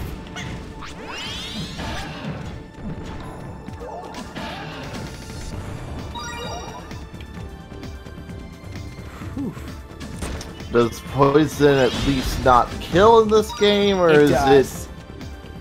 Whoo! It does kill. Hoo boy!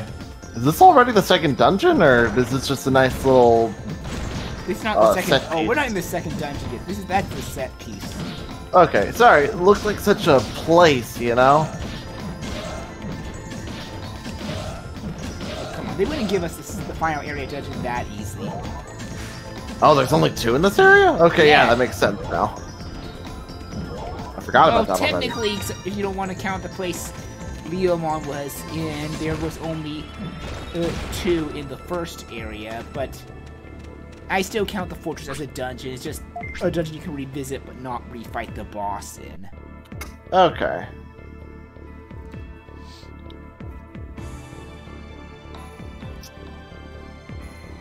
How many areas are there in the game?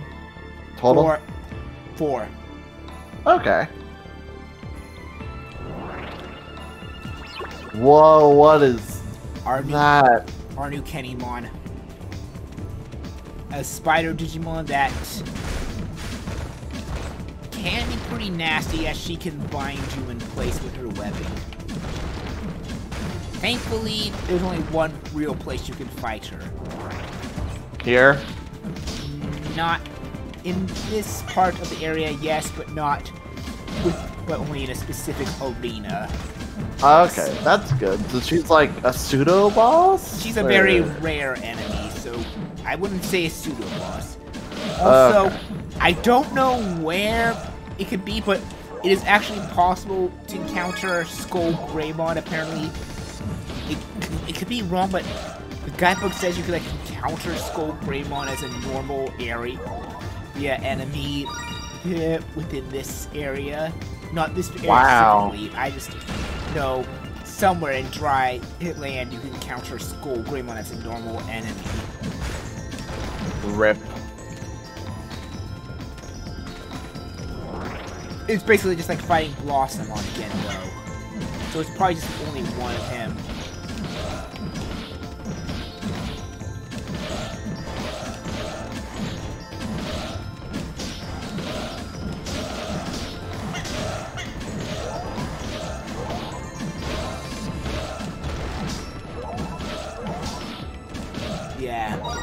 The only way to get rid of poison is via cure discs, but we don't have any on us right now. Unless we manage to pick any random ones up. Nope. Next emergency gate we see, though, I am planning to buy some cure discs.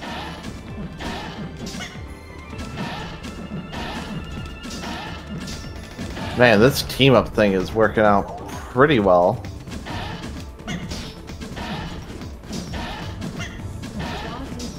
Alexa, shut up. If it was with the fact that I know you're wearing headphones, I would try and command Alexa from here. Oh, it happened one time when I was watching one of Proton John's streams. I had Really? my headphones off. Yeah, one of his mods told Alexa to do something. That's and fun. it hurt it. Are these more of the things? Because those Those are Mecha Rogues 2. Yes. And they're the ones that poison you. Those poison balls they shoot out leave poison if you touch it. What you got. Oops. Watch your health. Get ready to heal you when it gets too low. I'm looking. But yeah, what is it they... I don't know the name of it, but there's like a tower droid and they will stop respawning. Heal yourself. Wrong one. Wrong disc! I thought it was still set to heal, since that's usually at the top.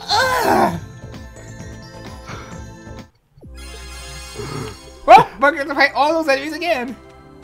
We don't have to fight all of them. We can try and rush through them. You know, just jump we're around. not strong enough to rush. Do not attempt rushing unless you're high enough leveled. Well, like if we have enough heal discs. No, we're not wasting them to rush. Fine. Yeah, I know that now, but oops. I was like, yeah, heal disc, top of the menu, left and A. Oops. Yeah, the game remembers what disc you were on. I see, but whew. Okay, I'm gonna need to buy some bits. Sorry, let me also buy some cure discs since I am, you know, the one getting hit by them. There's the cure disc right there. Yeah. One cure disc usually is enough to cure the poison. Yeah, but if I get hit with Usually. poison, I don't know if I'm gonna make good use of those. Yeah, the shield slam is designed for pushing. I guess we can try to shield slam our way. Oh, I deposited. That's fine. Oh, let me deposit. There was one thing that I got that I wanted to deposit. Oh, do you not deposit keychains? What? Are keychains just guaranteed to stay with you? Yes. Okay. You cannot Sorry. deposit discs. Okay. Keychains count as discs. But they don't, like, delete, right? Just like normal discs? The only time they get removed is if you give them to Prince Mamimon. Okay.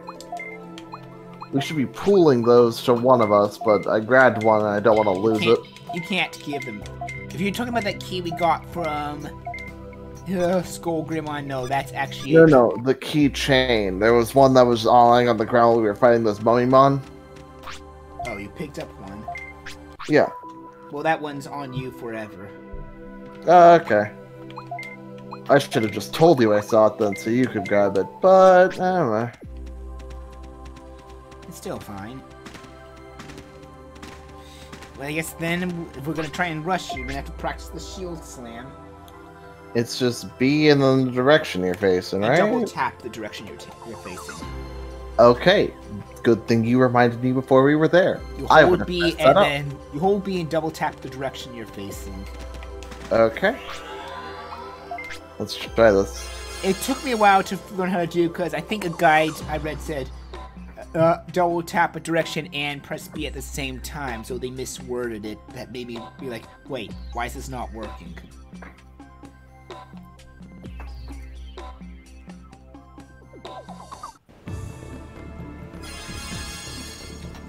So, like such. So we're gonna just have to do that and push our way through. Only when there's enemies in our way.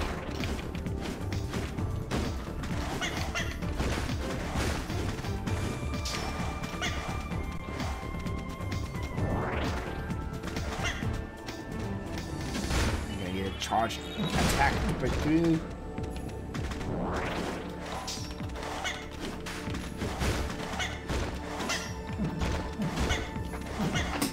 Okay. Oh, thank God you broke that one.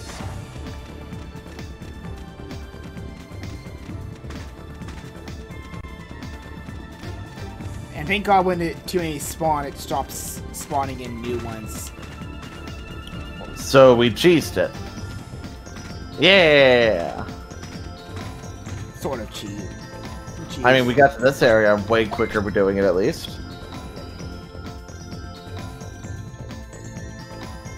I guess it's not supposed to cheese as used a often unused mechanic, which like can feel like cheese because you forget it's a mechanic. I mean, I still use it, but only in certain situations. I don't use it in combat, though. That's for sure.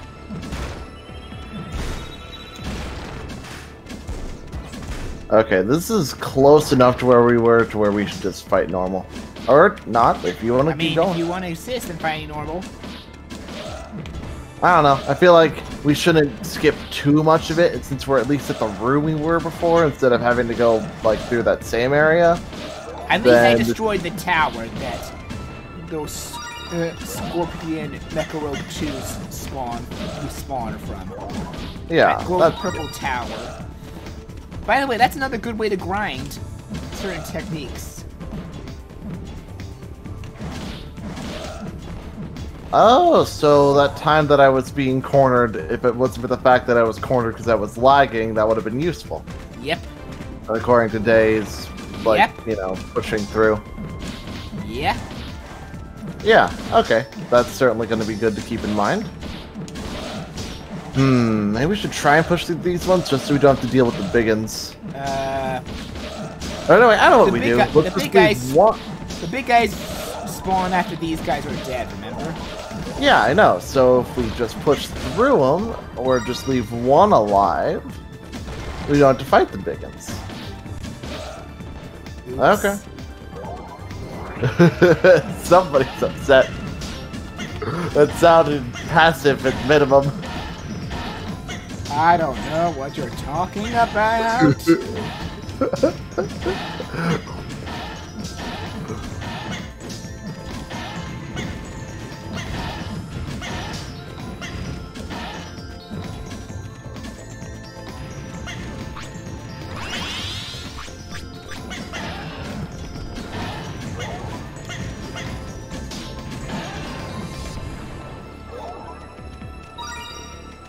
Okay. Yep, the tower's still gone, and... Oh, I guess they're not gonna respawn. Yeah! That purple tower there, if you don't destroy it, it will keep respawning the Mecharobe 2s within a limited number. I think the number's until you kill 200 of them. Well, that's a decent way to gain experience, even though the towers don't respawn once they blow up, but it's even better to power up your blast tech. Man, I don't care if they're the official lands. I'm just gonna be like, they're Mecharobe drones. I guess these ones could be like rollers. Why, and the boss one's the mech. Why? Because they're... these ones are rollers because they roll around like Scorpions. Yeah, and they also remind me of that droid from Star Wars that also rolls around. The one from the prequels. The one of the guys were, you know, the original as well, I think. The small Imperial mouse rollers. Oh, no, like, are they? No, like the ones with the shields. Oh. Those ones, yeah.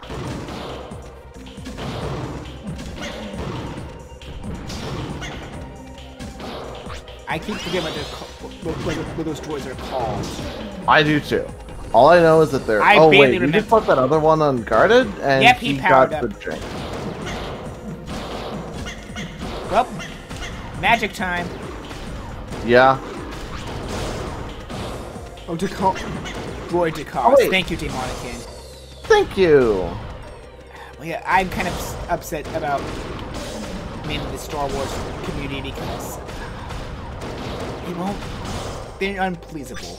I'm just saying, they're unpleasable. I mean, like, the thing about it is, anything where it has a legacy and they try to make a sequel long after that legacy has been established, it's going to be hard to please. I was But fine with the Star Wars sequel trilogy. I don't know. The biggest problem I have with it is that Episode 7 and 9 were so creatively bankrupt, and Episode 8 went too far in its own direction that there should have been a middle ground that they were aiming for, but didn't. And, like, the worst part is Episode 9 feels like it has a lot of unique ideas. It was just constrained not to after the backlash from Episode 8, which is technically the fans' fault. I liked Episode 8. Listen, I liked Episode 8 most out of the trilogy because it was the most its own thing. But the backlash from it, which, you know, isn't shared among us specifically, made them seemingly forced to make Episode 9 as safe as possible. I know there's some that like Episode 8 as well. Like, I know Spaz loves it. Oh, wait. I think we need to find the... Yeah, I just noticed they've been responding a lot more than they should. I think it's... No, not here. Most people I talk to, even if they don't like Episode 8 as much, can agree that the fact I that get it. We have to hit the original stand on gives that it the switch. most merit. Stand on one switch, and then we have to hit the other one. We have to hit both switches. My God, you guys, stupid Okay, they're preventing us from hitting both switches. We're gonna have to. Wait, I know what to do. Oh, I get it. They're stand on moving the top fast. one. You stand on the top one. Oh, I'm almost dead.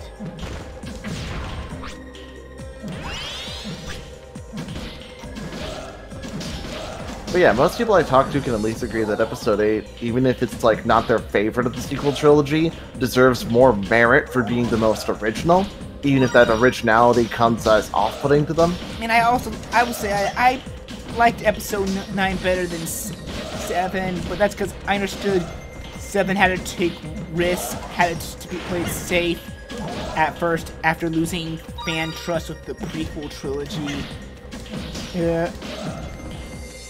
The Episode 9 1 feels like it's because of the backlash of Episode 8 and people being and trying to please the fans due to the complaints, and 2 because there was indeed a creative clash between Rian Johnson's vision and J.J. Abrams' vision.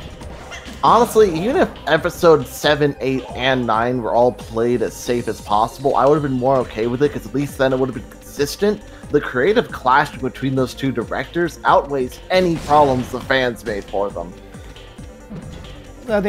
Consistency is good.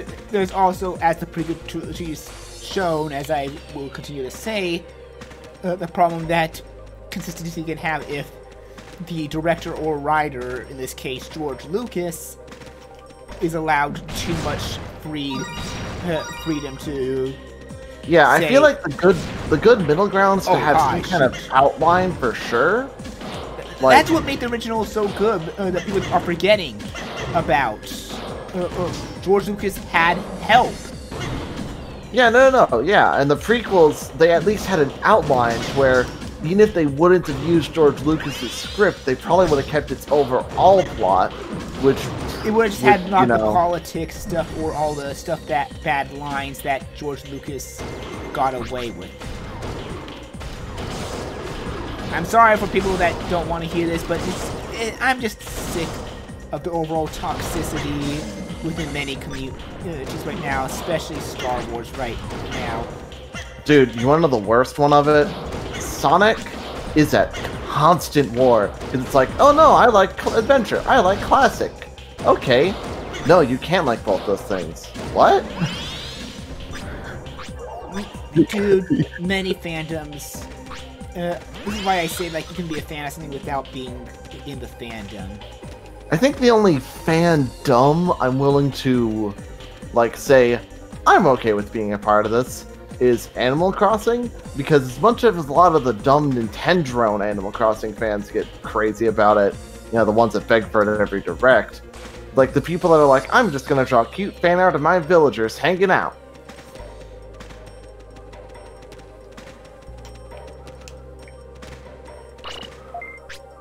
I would say I'm also okay to be part of the F-Zero fandom, but that one basically doesn't exist because there's no content to be a fan of. At least at the current moment. I mean, it could return. It could, but it probably won't. This is a bad spot to be. Let's take care of this guy. Don't let him get his drink. He's thirsty, though. Do you want him to have powered-up shots? I mean, I don't want to be fighting him if the reason he's so much weaker is because he's dehydrated. You know, it feels like you're taking advantage of him. Exactly! That's what makes him easier to kill.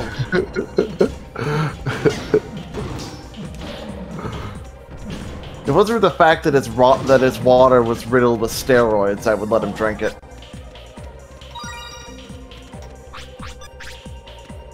I'm nowhere near level 1. Well, Let me check mine really fast. Okay. Well, at least we can, instead of wasting heal this, we can always just run back and use this. That's gonna be... yeah? I don't know why... Okay. This is a separate dungeon than the last one, right? Yes. Up here. It just has, like, the exact same theming and puzzles. It's because it's also in the desert area. Yeah. The only thing they added is rubble that you're gonna have to break through, and one other thing that we'll see later.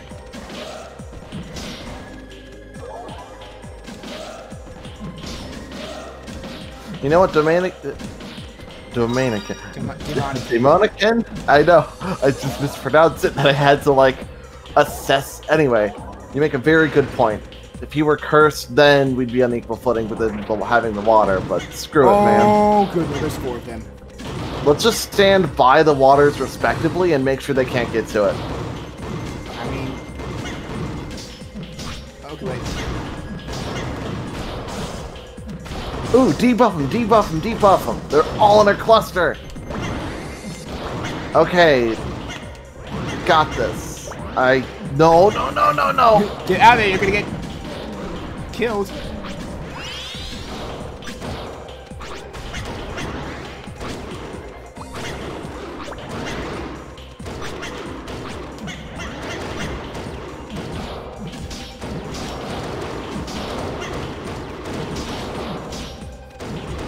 Oh, good lord.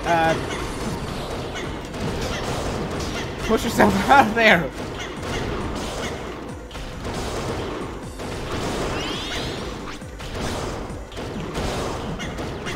Oh boy, I'm almost out of heal discs. We'll restock when we actually can find an emergency gate. I know, but... this is why I'm using this petty bolt to blast them, because thankfully they can't charge anymore after seconds. Kara! I'm blocked! Slam attack out of there! I am? Oh, I'm out of it. And I'm out.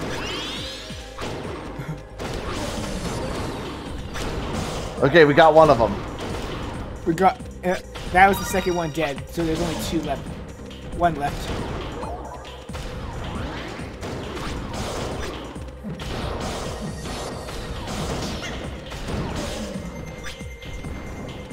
Yeah! Oh boy! I think there's only 2 this time. Yeah, there's only 2 this time.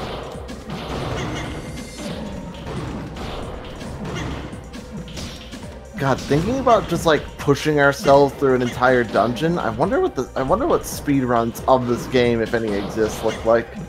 Like if they just boost through every dungeon or every area so that they only experience is from dungeons or if they like only fight areas from grinding places and then boost through everything else. I don't know if there is speedruns on this, but I wouldn't be surprised. I'm sure some of them use the stab strategy to just kill bosses in a fast by just continuously stabbing them.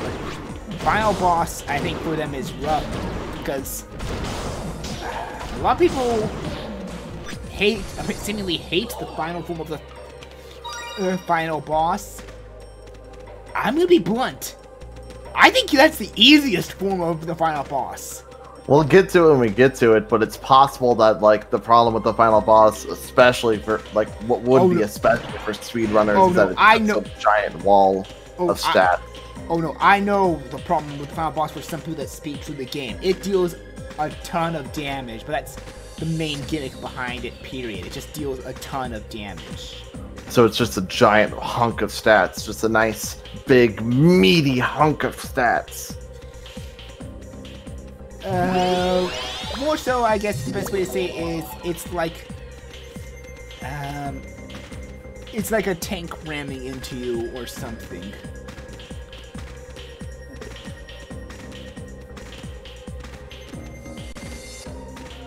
Well, I will be surprised. I'm actually proud that Guillemon's the choice for the speed run. Huh.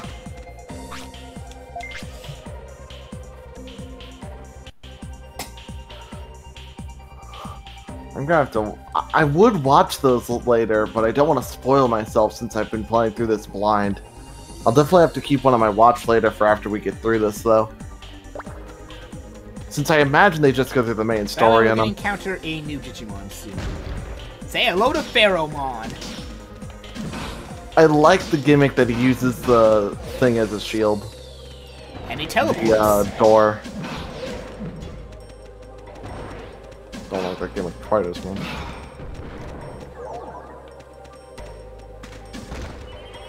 Sent him straight to the Shadow Realm. But yeah, aside from that fire spell that he casted, one other thing, Pharaoh, I think there's a... Yep. And a map. I knew there was a tower. Yeah, it's probably safe to just assume any rooms full of mummies are tower rooms. Yeah, I am not going to be surprised if stab is the weapons are the weapon of choice for speed runs because of how disgustingly powerful they are as you put your mark in. But maybe, again, I'm curious like how the speedruns handle the final boss's third form without you accidentally spoiling it to Cash. You could just DM Bleach about it and he could check it later. Or check it on his phone if he wants to take a quick break when I shop later.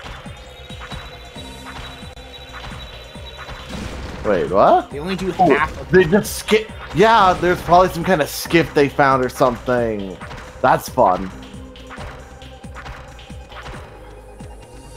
I mean, that makes sense. Any game with any kind of speedrun's probably going to be like, I found the skip. Time to speedrun it.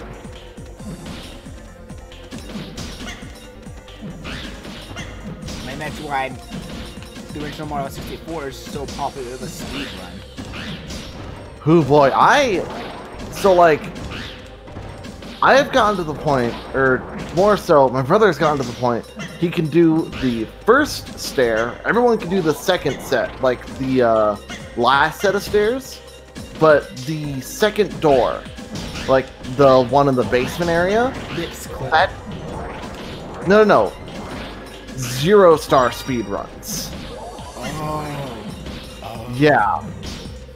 He can do the first star door and the last star door, like the third and final star doors, but the second star door, because the staircase you use is so tiny, it's just like, it's close to TAS only, or at the very least, he's tried to practice it and we just can't.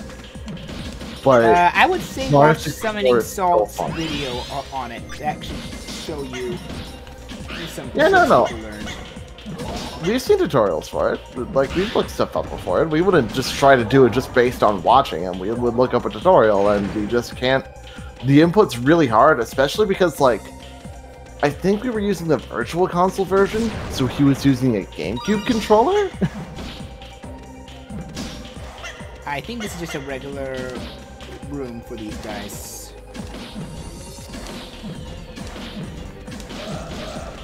Yeah, I'm... Oh, that makes sense. Sorry, I didn't want to pointing out things about the run. Right! Digimon has the power down spell that he gets at level 12. Oh, that actually makes things... I wonder how long it takes to stick on bosses, because I imagine it's not easy to stick on them. I wouldn't be surprised if, like, if you don't get it first try, run's dead. I mean, it depends on how competitive the category is, but if it's competitive enough, it's to the point where you don't get the power down spell, run's dead, redo it.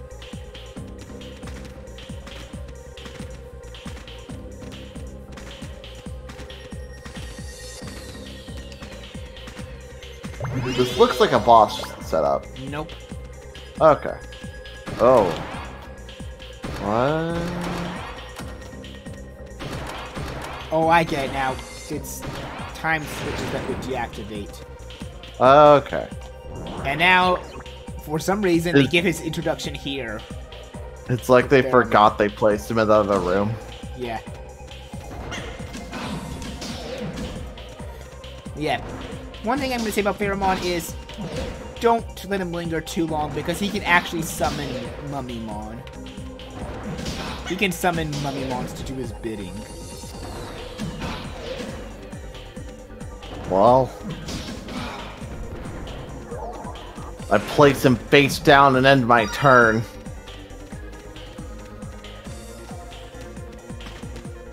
Heh, I get what you're doing. Oh, that's actually better. I just want to make Yu-Gi-Oh jokes, but that's more accurate how they act. For the sake of the VOD, Wizrobmon.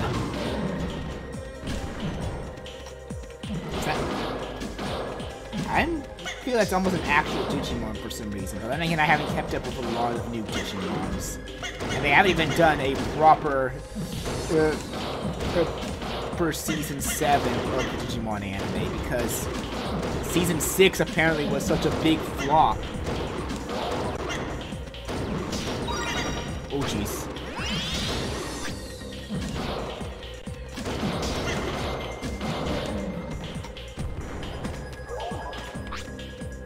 Oh boy!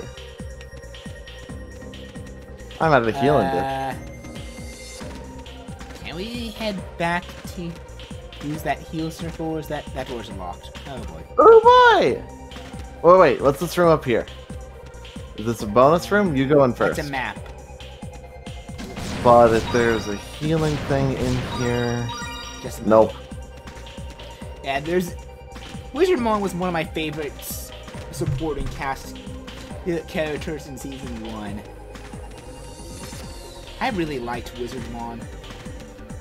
So, dumb question, but Season 6, was it, like, just bad, or did it just flop because of circumstance?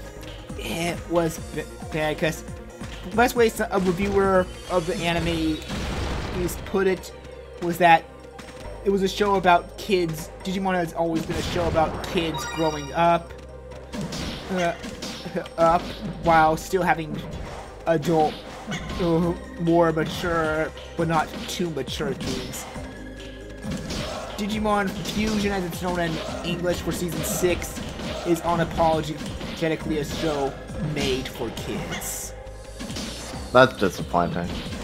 Like, that's one of the strong suits about anime too, is that like a lot of anime isn't as afraid to cover adult topics. Like, we're just now getting to the point where adult topics are being discussed in kid shows in the West.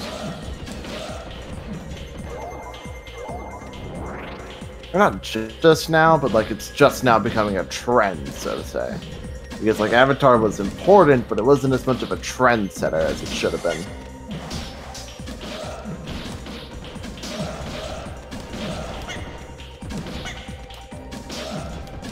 It's either that or the 2000s was just a time where they were afraid to for some reason, and because like you have like the Batman animated series, like it's pretty dang good about it. Something I realized about seasons 4 onward for Digimon.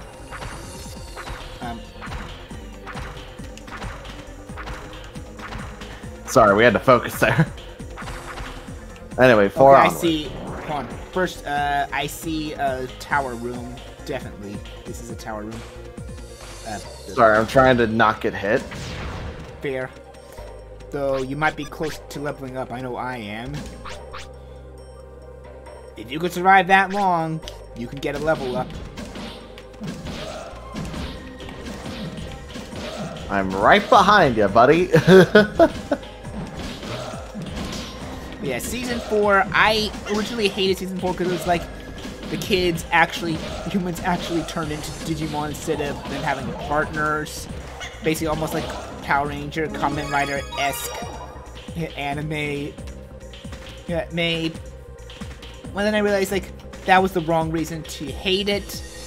The actual better reason to hate it was the protagonist characters were uninteresting and most of the major villains were also uninteresting. It had good concepts though that would stay with the series. I died to a drone. Oh yeah, I can. Yeah, that is true, Digimon. At least I revived you.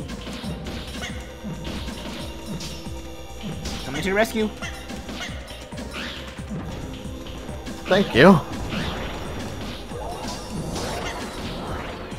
Should we just move on, maybe? Nope. I revived you again. I will buy all these discs again if I have to, if it means to get you a level up. Okay.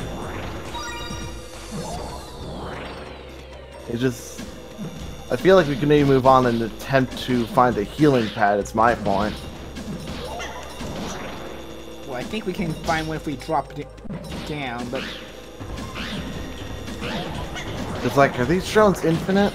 Nope, there is a limit. Just kill him first. I missed.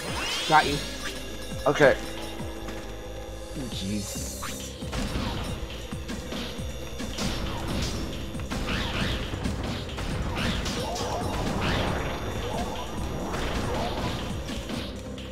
That could be a disc. I'm trying to be as careful as possible here. It's a disc. Okay, there's only 2 left.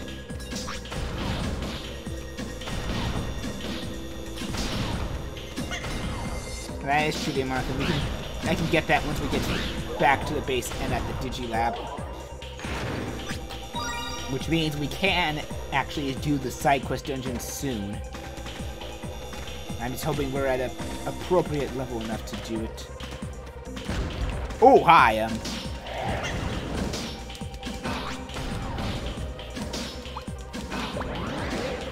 That's gonna help. Figured I could at least play support while I'm, you know. He's dead. Jeez. How many times did that reset your... That actually reset some of your... Yeah, wait, was my experience to evolve or leveling up higher? It was like in the... Oh no, I think I see the problem. Yeah, you were... down here. Oh dear lord. All I can do is buff you, considering. That's fine.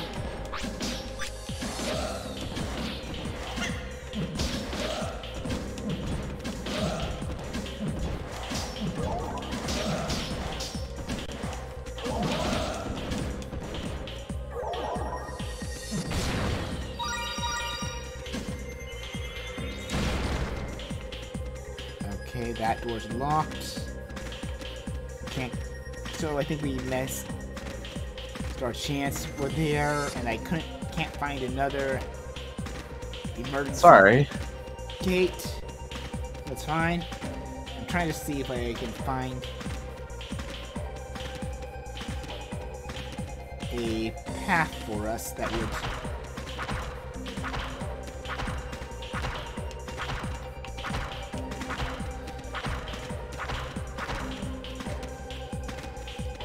Yeah, like, that was my main thing, like, for Season 4. I like the concepts such as how it would later establish the characters known as the Royal Knights. We have no choice but to go down, unfortunately.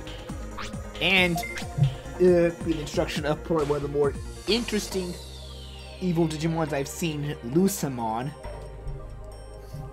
Yes, they actually made a Digimon named after Lucifer himself. Wow. I hope that isn't too common of a trend. Kind of is a trend. Oh, thank God. So we just gotta kill this Pheromon and think we're good.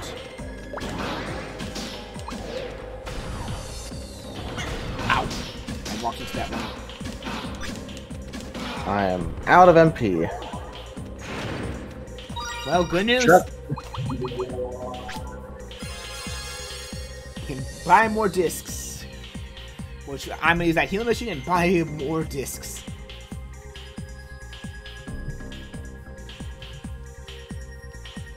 It feels like it isn't worth it to switch characters by that logic. I mean, we just need to unlock it. We don't need to switch characters. We just need to unlock it so we can actually get to the real, better switching characters. well, you can unlock it now anyway, then. I mean, once you hit level 16, you'll unlock it as well. No, I know, but... anyways. I mean... just sucks how much further behind I am. Also, sorry I scratched the mic there. That's fine. Do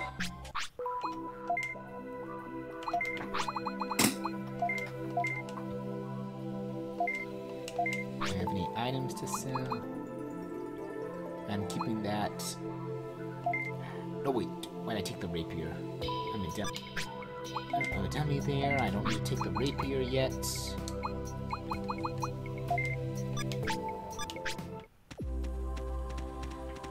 And I'm gonna sell my I should buy stuff. healing items.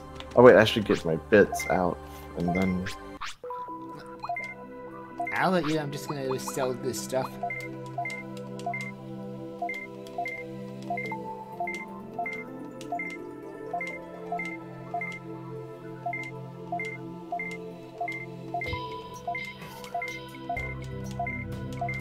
Well, I'm not gonna have that wider weapon for long, Digimon, once I Digivolve.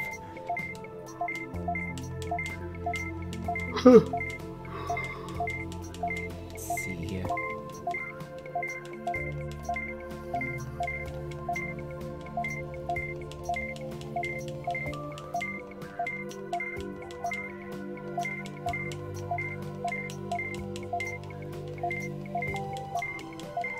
Where was it? Oh yeah, but aside from some of the supporting characters and minor antagonist characters for Digimon Season 4, Digimon Frontier, none of them really felt interesting, and to me, like, when I actually looked back on it, I have to agree with what I think a reviewer said, that it felt like they were making characters relearn the same lesson again after they learned it once, which was kind of like, okay, why? What's the point? They already learned the lesson once. Do they really need to learn it again?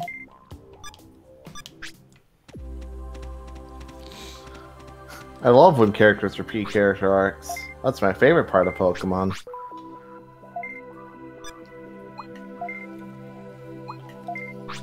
I'm just gonna get all my money out at once. That's fine. So that I can just put it all back. I forgot. Did I do the thing? I did do the thing. Season 5 was again just that seemed like try to be edgier Digimon for older audience.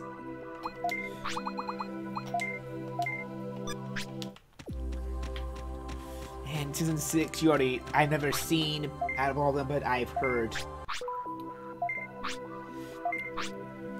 But you already heard pretty much what I've heard about it, and I'm not interested in seeing it after what I heard. Plus, I don't know. The concept of fusing Digimon together to create some weird combo Digimon out of the two seems kind of dumb to me. I mean, I kind of like that concept. It feels like it might be a little lifted right out of Monster Rancher. But I feel like the problem with that concept when it comes to Digimon is that they already have, like, the groundwork for branching out Digivolutions. Oh, they don't need it's fusion. worse to me.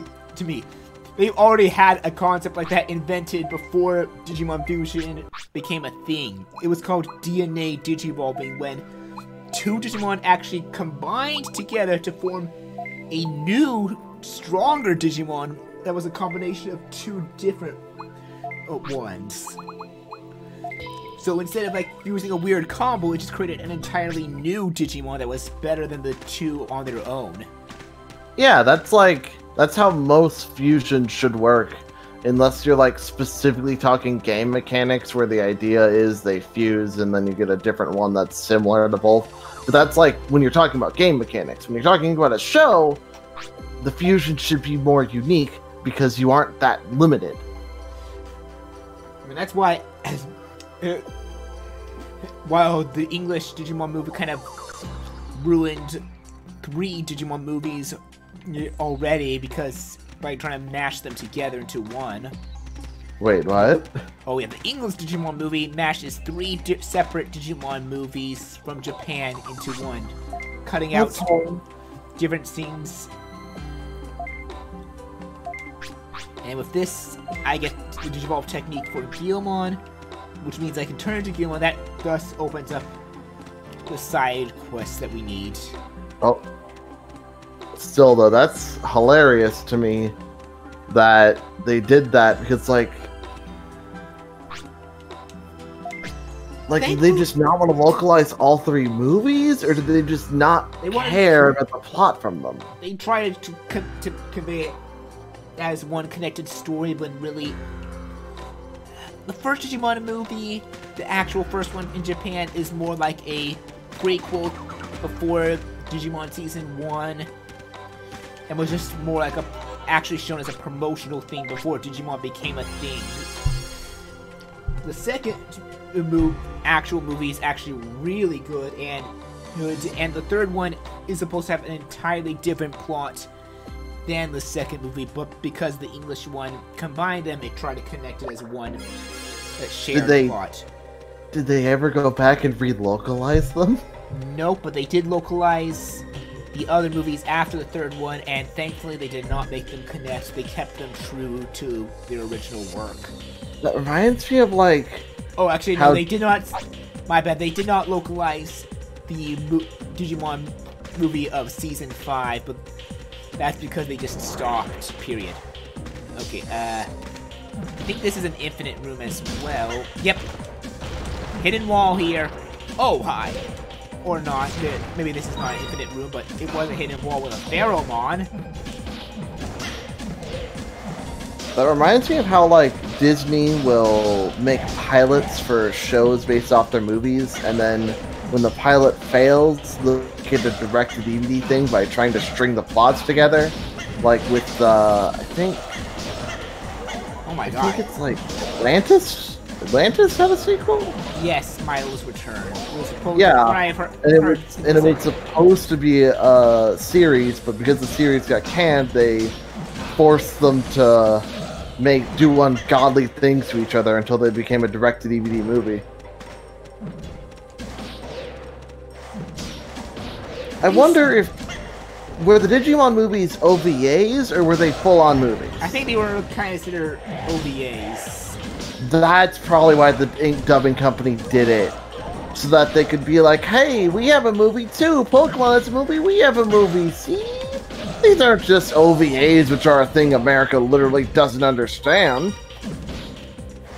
Who knows?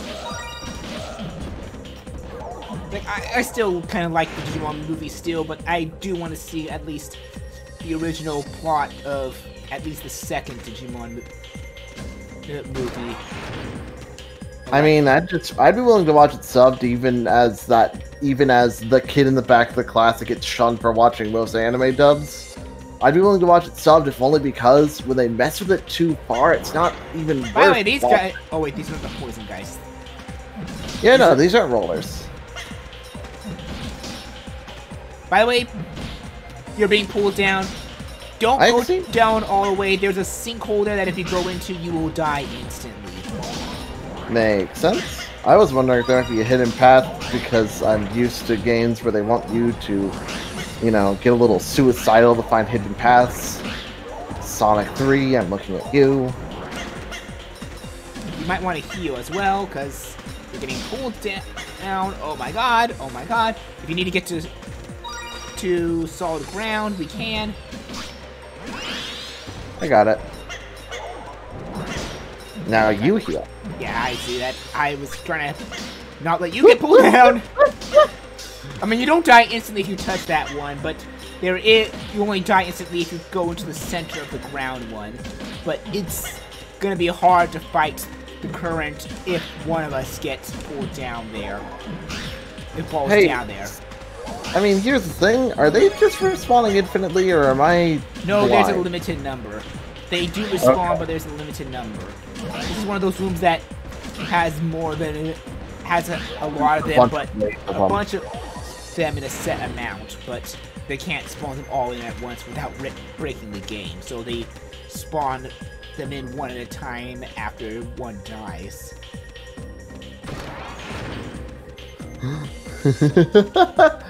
Day makes the point of like, yeah, Mario 2 is essentially not a Mario game. That's why Wart is never coming back. Hey, Fernando. Good to see you again. Yeah, in order to get to the boss for this area, what we're gonna have to do is there's two sides similar to like this one. We have to go down both hallways till the end and clear both of them. Then we'll have one last batch of enemies and then we can unlock the door to the boss.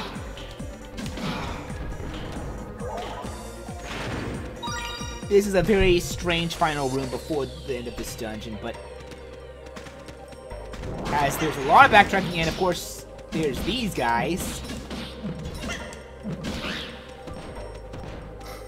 Yeah, Wart didn't come back. His cousin Bort. I haven't played Link's Awakening. I should. I don't remember his name. I don't remember his new name. Or... Well, you have to be very careful with this room because this is not. We'll have just these. Remember? Oh god, it's rollers. Watch out for the poison bombs. I know. I know to try to at least. I might mess it up again, but I think you can guard the bomb, but.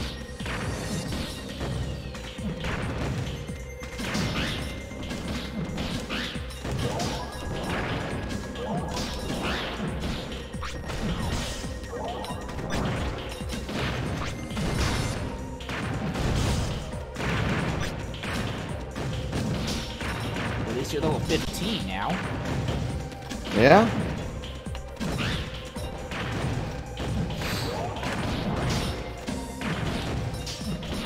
Oof.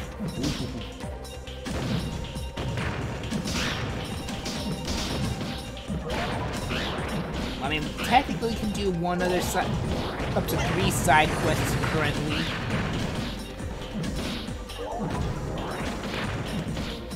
But 2 of them we can probably do in theory at this point. One other one I am not too sure about. Oh my god. Oh, at least they're not poisoned yet.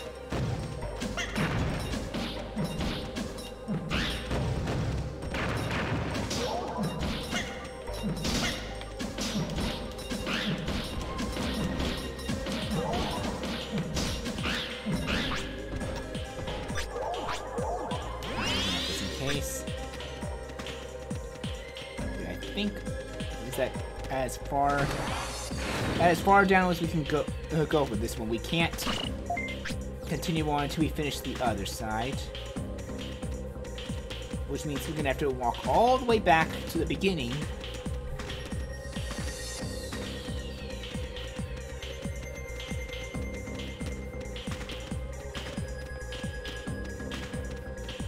I keep getting caught on the corners that don't really exist.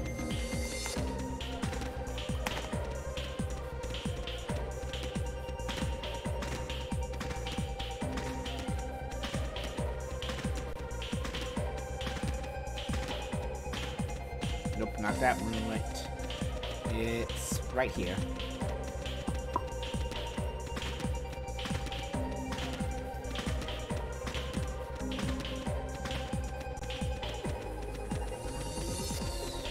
Like, Digimon,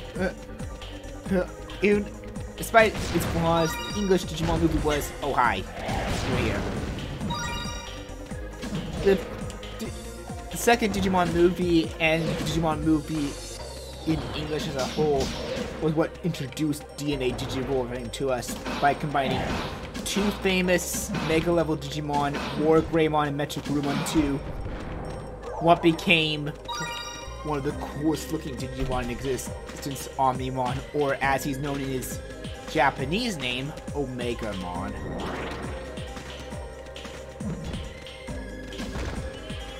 Fake wall right here. And this time it's a tower. Yep.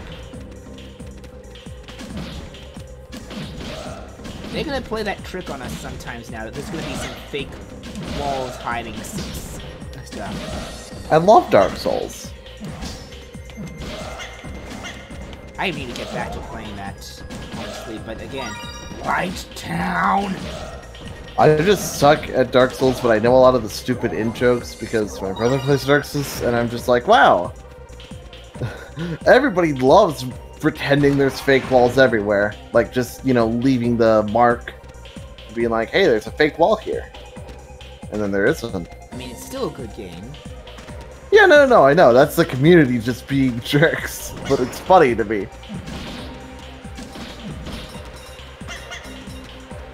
Well, that's because I'm definitely one of the kind of people that loves learning bosses than just trying to rush my way and mash my way or power my way through that. Yeah, I think Which you want to why I say to people who don't like Kingdom Hearts 2 Final Mix or Kingdom Hearts 3 Remind super bosses, if you're a button masher, you're gonna obviously hate them. They're not made for button mashers. So if you're the button masher kind of player, don't fight them. Gotcha. Like, I can appreciate the fact that there's skill, I'm not going to pretend that there isn't skill, but at the same time, I am not the good person to be the measure of skill. See, that's why I liked learning them. I love those bosses. Despite some of them being absolute garbage. Absolute, well designed, not being as good still.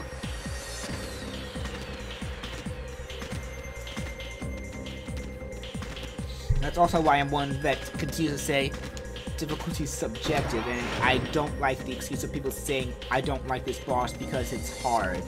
I'm like, and he's a bad boss. I'm like, okay, why is he a bad boss? The boss being hard doesn't make them a bad boss unless they're hard because they're just like, unless they're hard because of a cheap insta-kill move or some kind of weird thing that exploits AI party members that makes it impossible to get any help on them. Usually, that bosses being bad is because of bad design or bad or unfair design.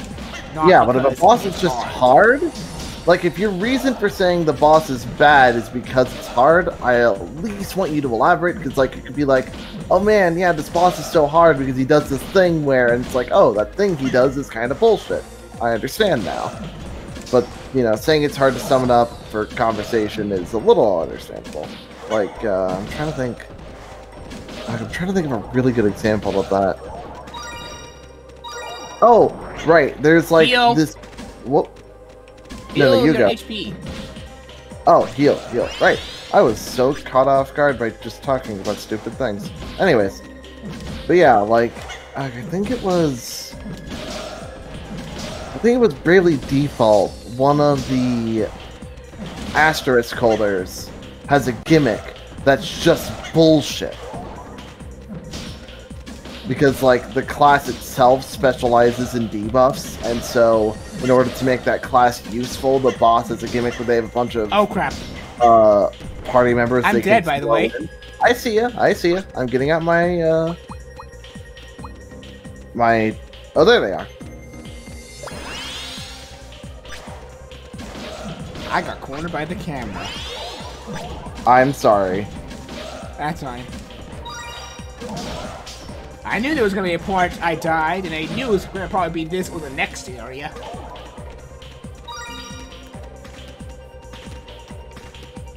You wanna know? Sorry, we're talking about RPG things. You wanna know an RPG with a really interesting system for like even its basic combat, to where sure you can just do the thing where you mash the same attacks, but if you go for like the higher level play, it makes the basic combat more engaging. What? Radiant Historia.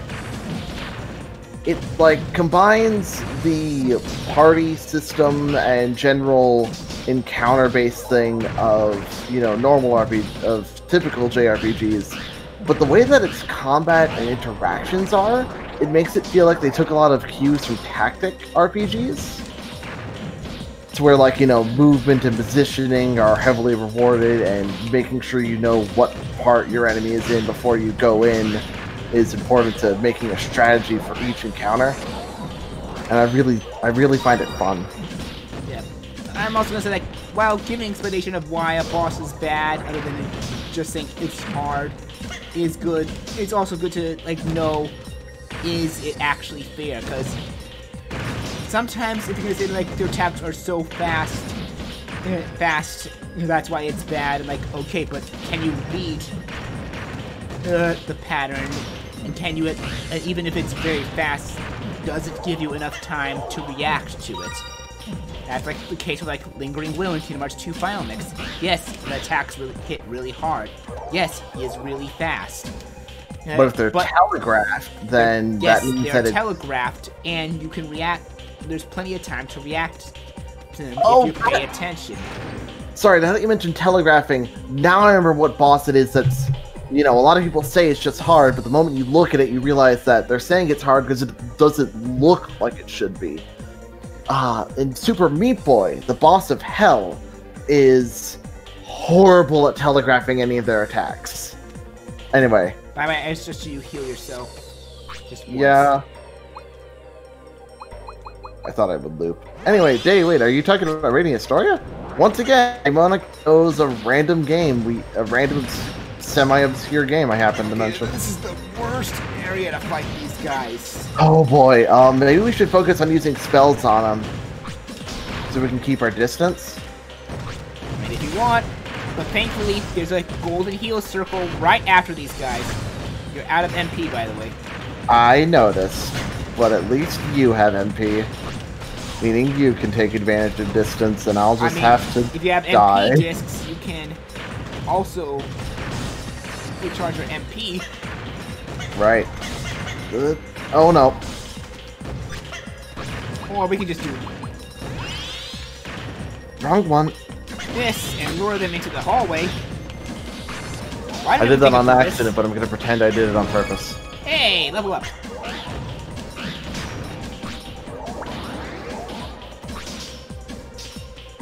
Why won't you die? Come into the hallway and fight us. Wrong one.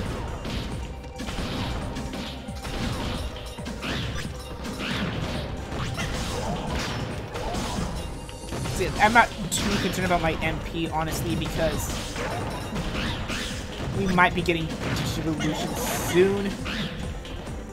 Keyword might.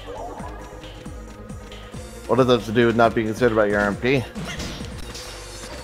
That's why I'm not concerned, because I'm gonna be leveling up different MP techs than rather V ones.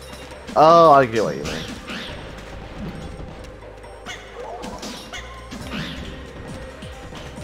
And that's the last one. And oh boy, here we go.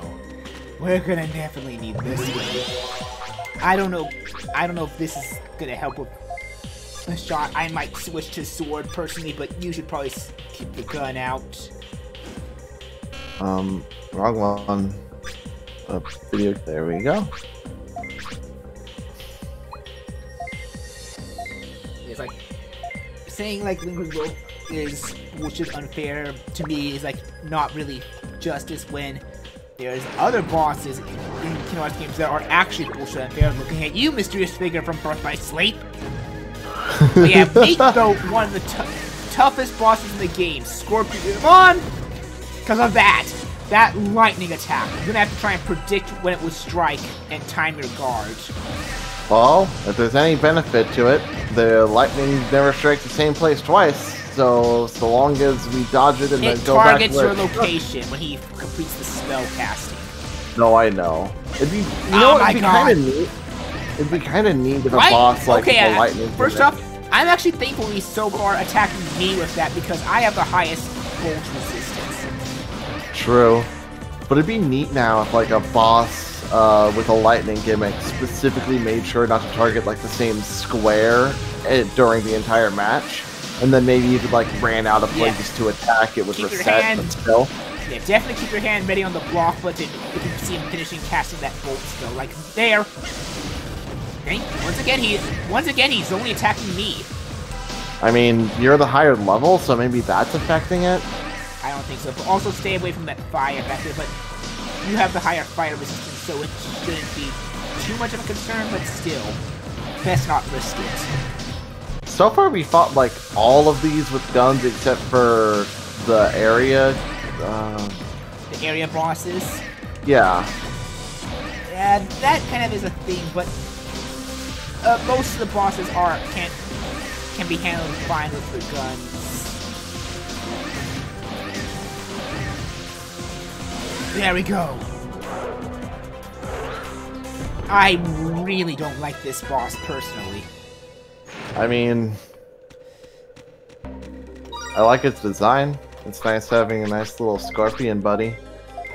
But having a random attack, like having an attack that, you know, you have no idea where it's gonna hit you from. Why? He was only striking me with that. Yeah, I lucked out. You did.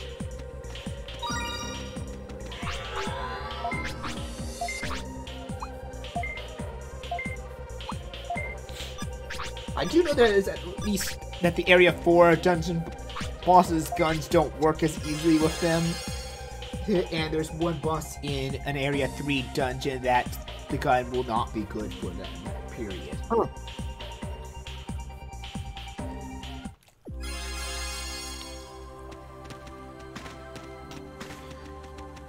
Okay, now I'm gonna at least sell some stuff. And instead of going onward to the area dungeon, we're gonna actually probably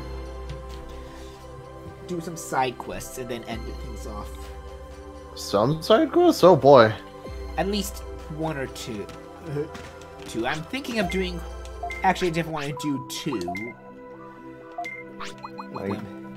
Okay. Wait. Sorry. That's a Battlehawk. I think that's Gamma symbol. Yeah, that is Gamma symbol. I'm gonna give that to you for you to store after you sell and do your shopping. Oh. Okay. What? Sorry, yeah, the Battlehawk thing. I'm gonna get, even though you're not gonna use it, I'll give you that Beam Magnum Beta just for another side quest, possibly later. Let's see which one is better. Yeah, they're both the same.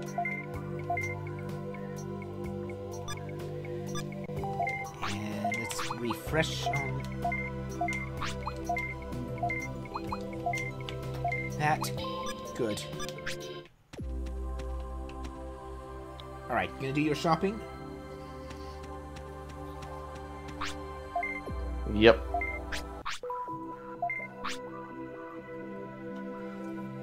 I have no bets. Let me Oh yeah, I have a big Battlehawk. Okay, then you can I can at least sell the other one I have, and you can keep that one and store it in your bank after you do your shopping. Gotcha.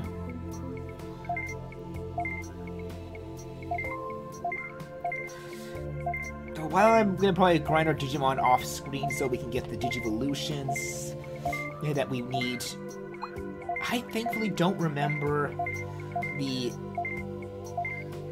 I don't remember the Area 2 boss being... I still don't remember the Area 2 boss being that hard.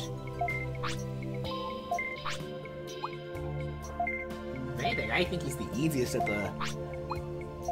areas. Of the area boss. It's not counting the final boss.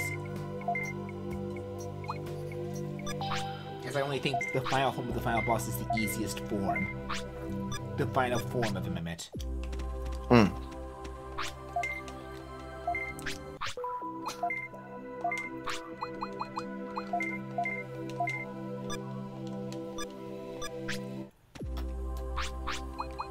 And toss this... No, toss this to you for you to put in the bank. And then we're off to do the side quests.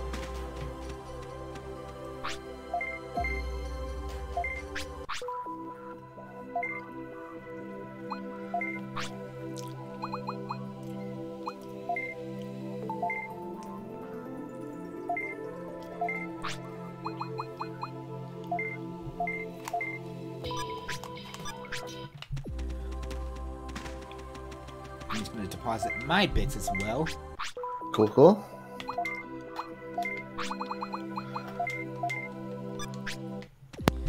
And now we can go begin the side quests.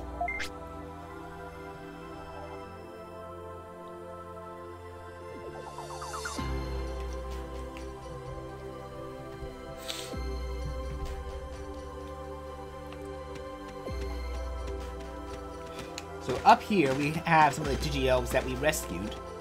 This guy right here seems to be a Digimon running loose in a barbarian cave, causing trouble for everyone. We will check on the situation to calm him down.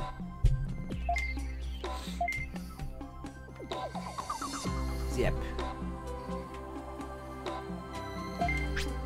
You'll open the gate to us so we can go to the dungeon immediately. Now, if you remember correctly, I said to you, there's one area you're gonna want to avoid fighting. This is it? Yep. Because... Ooh, it's purple. This is actually part of Area 4. We can't go to the final boss immediately from here, but...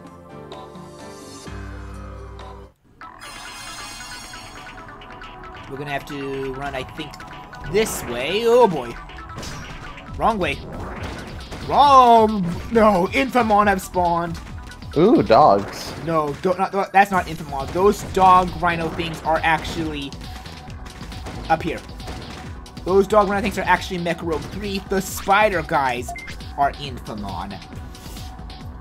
And they suck. Mecha Rogue 3, Doggo. Maybe not Doggo, because Doggo can get over views, but Dog for sure. Gonna give him a pet. Infamon. Then he's gonna bite my arm off.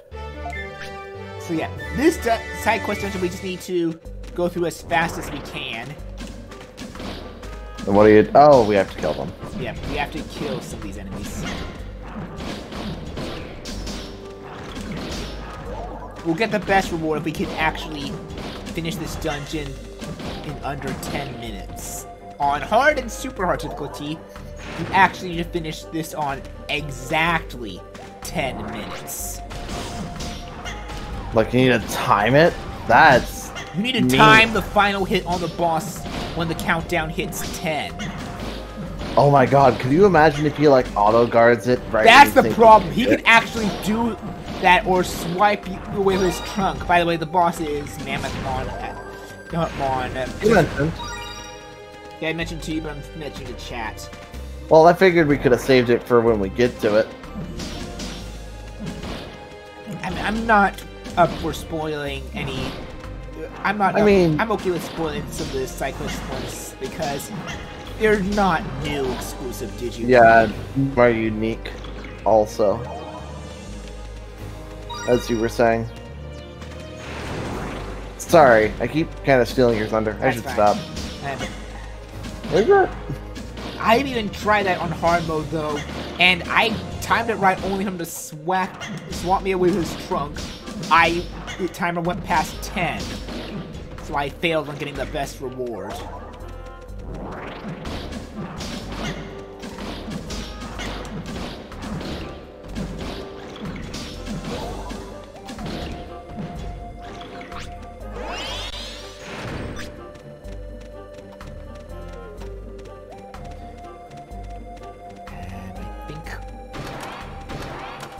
We have to both be on it.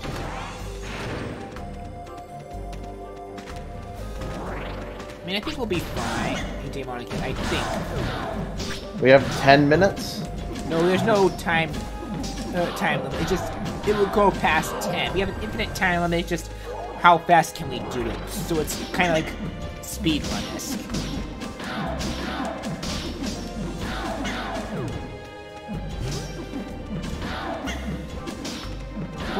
Plus, I'm not too heavily concerned if we don't get the best rewards for this side quest. For the next one, oh, I am concerned.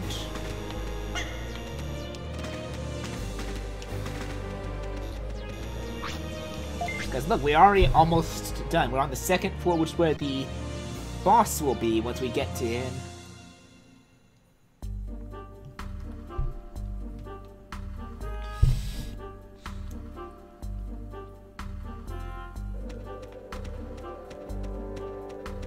Yeah, this...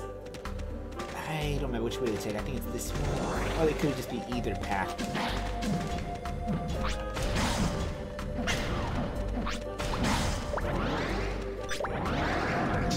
Well, that definitely will help. Oh yeah, and another thing I saved, the timer will not go down if you pause in the menu. That's good. Go down, go up, same difference, actually.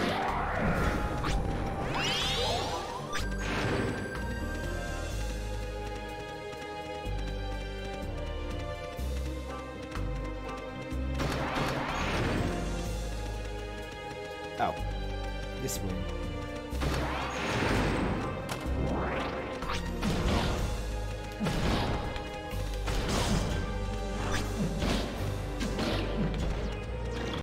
Him. Good.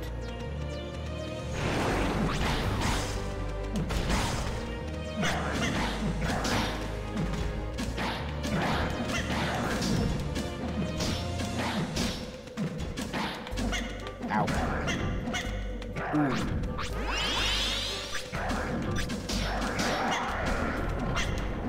Ow. Ow.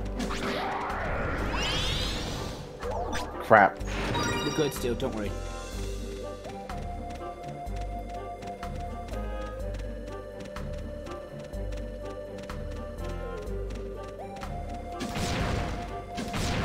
Ooh, that's actually good.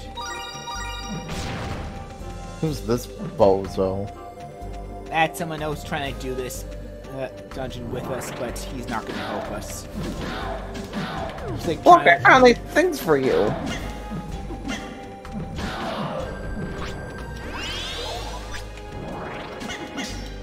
Oh, that was rude. Spawned right on me. With how he's shaped, it almost just, you know. You stressed, buddy? I'm fine. God, stop arcing away from him.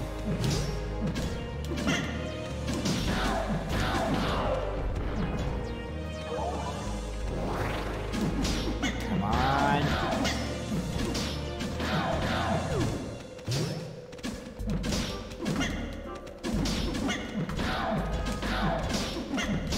Ooh, jeez, that was close. How many of there are you here?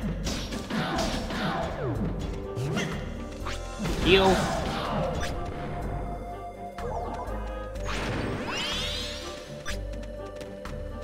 Yeah, the boss will have... We'll know we're at the boss if we get the... Hey, what do you know? And now is the time to equip the good old guns again.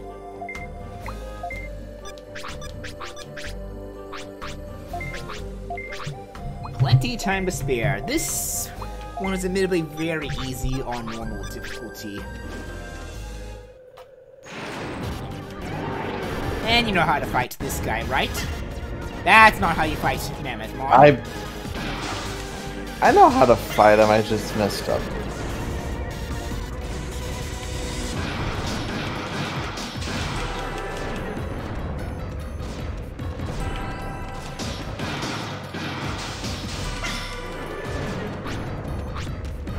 Okay.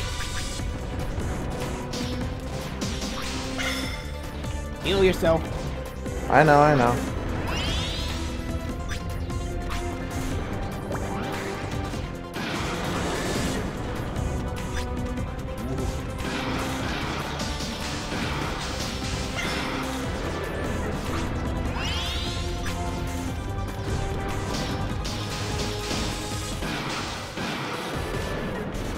Good, good, good.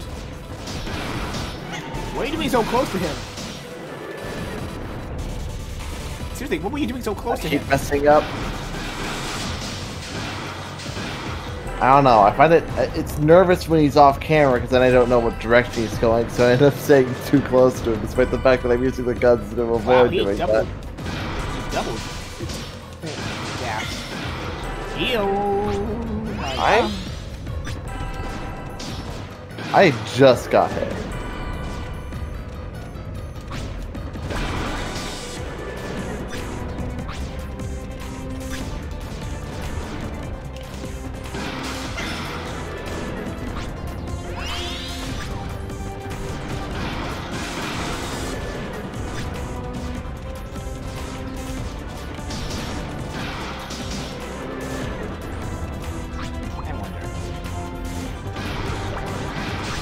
That's gonna help.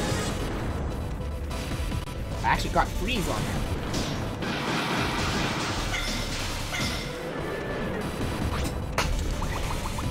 I'm gonna risk it. Thanks, buddy. Oops, I accidentally raised this on myself. That's fine. I have money to buy more. Which we're going to after this one before we go to the next side quest. Ooh.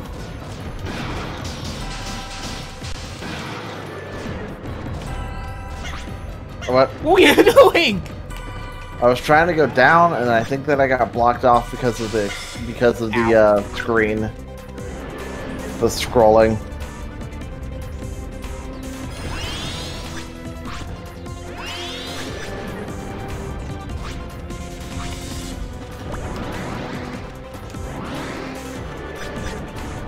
Alright, okay, no longer risking freeze, just gonna shoot him. Need one more hit. Oh, we should try and time it just to be silly. Nope, we got it.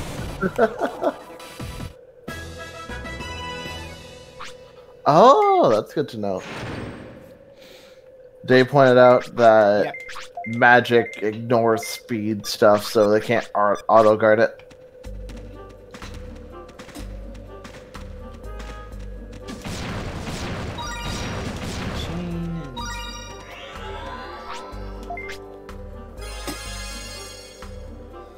Only player one can unfortunately get the rewards here. That's the unfortunate. That's why I'm also going to do them as your character off screen once I rescue them. Yeah.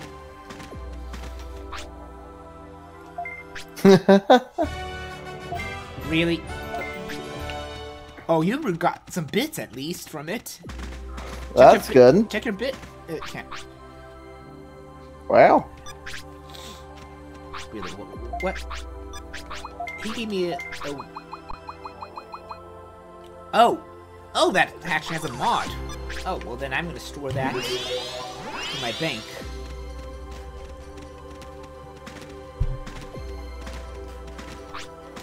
But yeah, that loot was that loot after the boss was pretty much trash, but that reward was not half bad. I mean, the keychain's nice. Keychain was the only thing good about the loot. Yeah. You gotta find the silver lining some way, and sometimes the silver lining is quite literally a line of silver with how keychains work. I mean, I guess they're metal, but you get the point.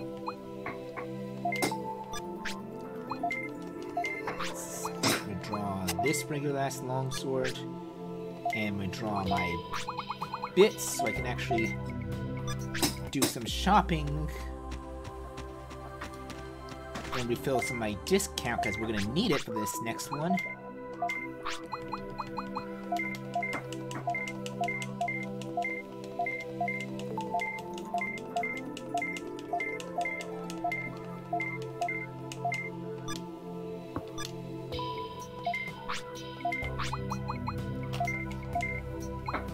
Buy that. That's full. That's full. That's full.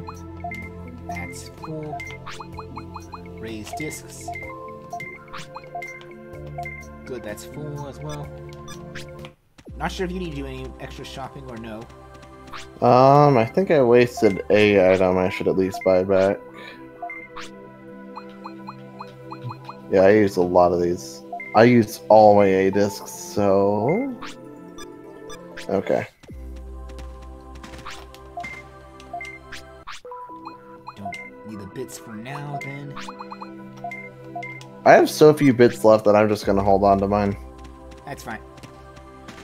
By the way, once we begin the next side quest, I suggest you equip your axe back on, because we're not going to need the guns anymore. We're going to need at least a fast weapon, or something that hits hard. So our axe... The gun is nightmare. I mean, the gun is faster than all the weapons you have as well, but...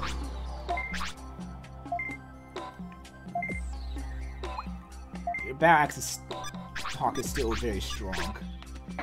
So I think you're the right one. Undead Yard. Yep, this guy is who we need to talk to if you want to begin your real Digivolutions. He will only agree to help to give you this quest if you have 2 Digivolutions. Which means once you hit level 16, you'll get it. And that's only for the leader one. And he wants us to finish within 30 minutes. So this one we actually have a time limit, but unlike hard and super hard mode, you don't have to finish it within a certain amount of time remaining. That's good. This one, you just have to kill every Digimon in this dungeon on normal. 100% extermination. Don't let a single enemy escape. Wow. Okay, I think this way is still the one where to go. Yep. And it's down here this time. Yeah, Infamons suck because they have a gas that can power you down. They fire a straightforward projectile, and they can actually multiply themselves. Ouch. I hate Infamon. They sound pretty infamous. Because if you let them multiply too much, it's a nightmare killing them. Okay, this way. Let's just start things off, I think. It's probably a good spot. Actually, we should probably went the other way, but whatever. So thankfully, we don't have Curse this time. Even demonically, Infamons suck. They're gonna all be mummies though, ain't they? There's also gonna be... Oh my god, I forgot how hard these guys hit.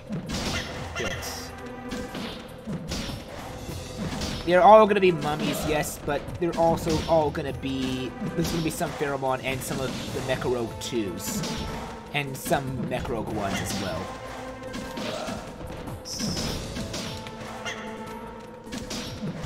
Oh boy, poison. Looking forward to it. Okay, I think I'm gonna actually have to cast some spells on them to lower their speed.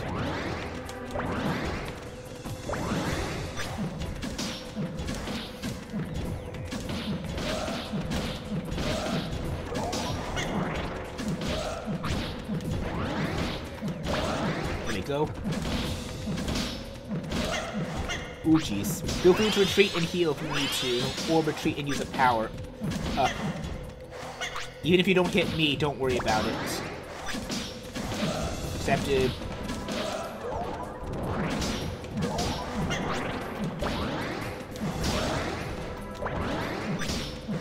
Whenever new ones spawn, I always use the freeze to increase their speed. Oh, jeez, that one.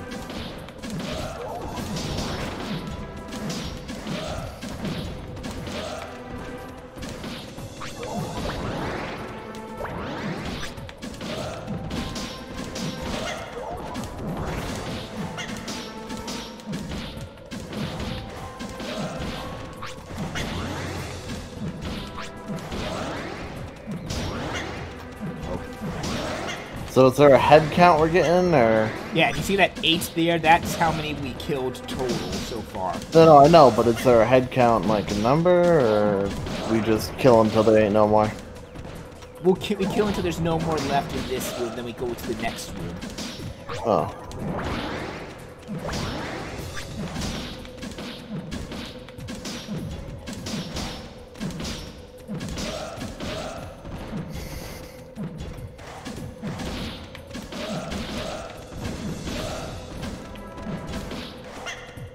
Oh, jeez, I'm...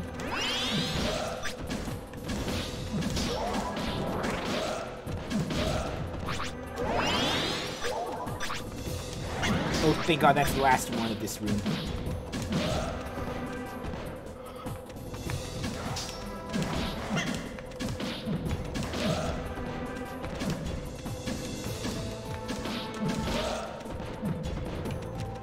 Okay, this way, don't worry about the items.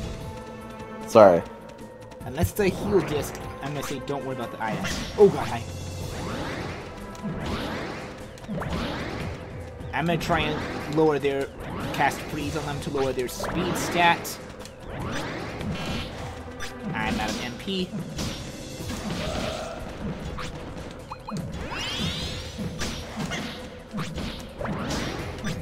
Yes, I actually know, Monica, that you have to kill 279.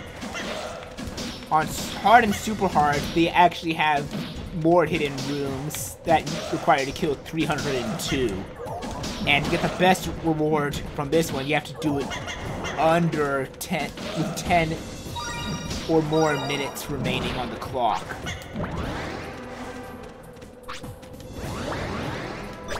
This dungeon is honestly pretty tough on hard and super hard because of that time restraint. We don't have it on normal, thankfully, but... Oops. Wrong disc.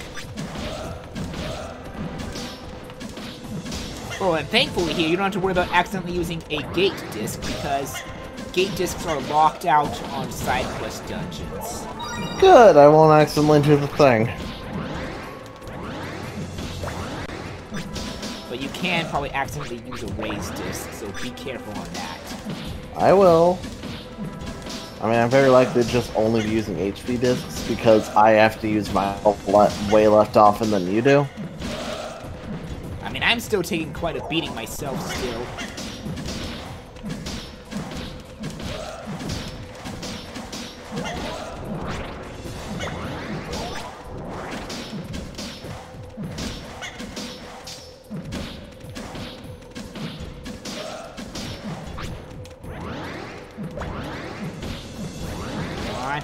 Get the freeze. There we go.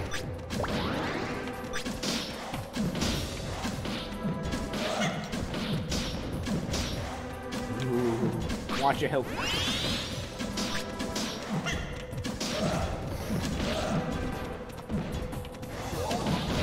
But yeah, once again, timer does not go down if we have to pause. That's good.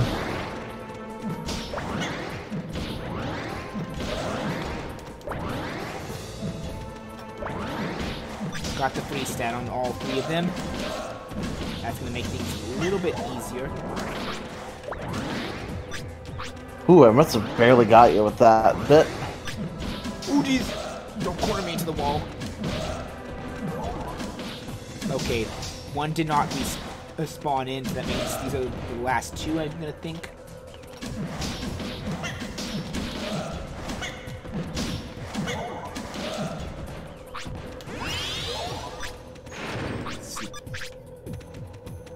No, I'm still far from leveling up.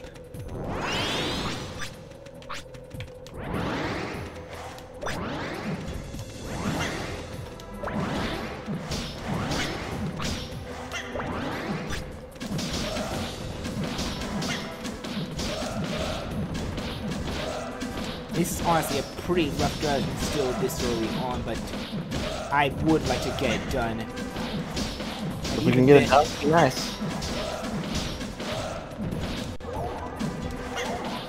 But as a little note, there will be one of those Mummymon towers.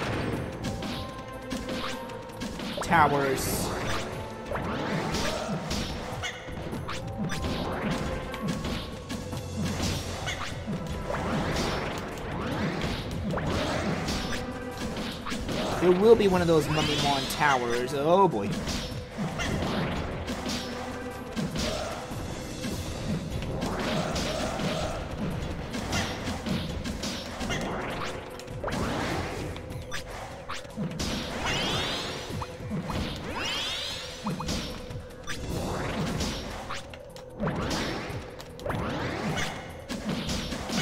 I'm saying get into the hallway and funnel them.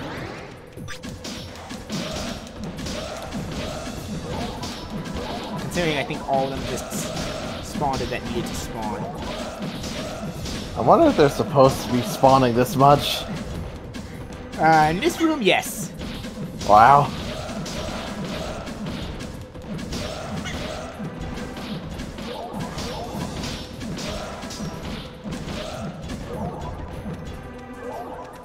Phew, that's all of them. Oh, we go back this way. My bad. Okay. I think if we go up here, there is a hidden wall right here that we're gonna have to break.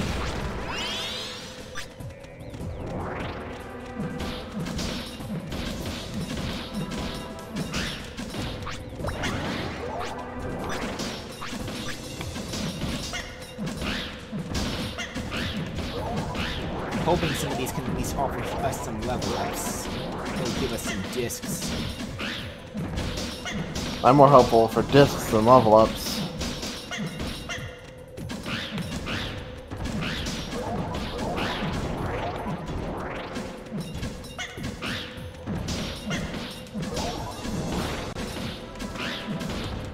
Don't forget to use the shield bash to get out of the shield slam to get out of there if you need to get out of the corner. I know. Or, at the very least, thanks for reminding me. I may or may not, like... I don't forget it exists. I did not mean to do the spin, but I'll take that.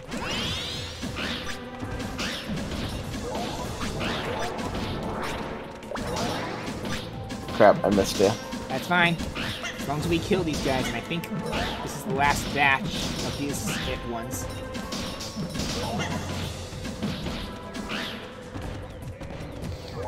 Good. We're done with this room. Next room.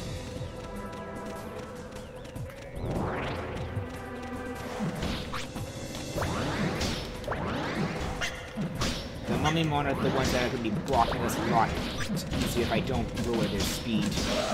Yep.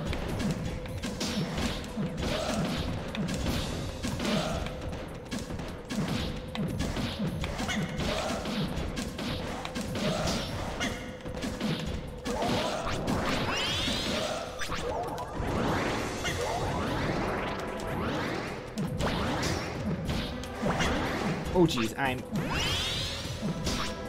Come on. Got him.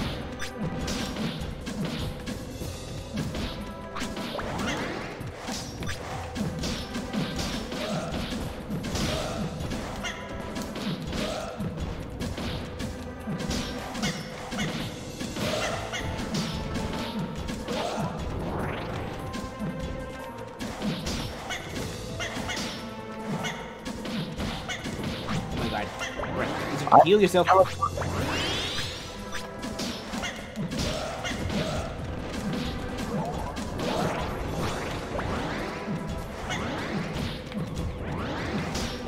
we go.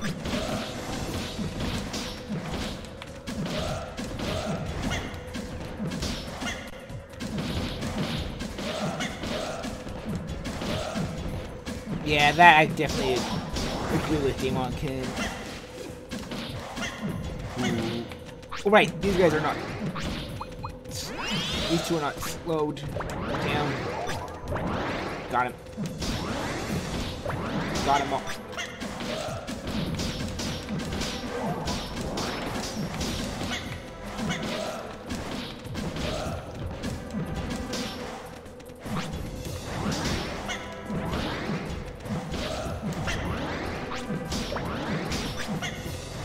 Oh dear.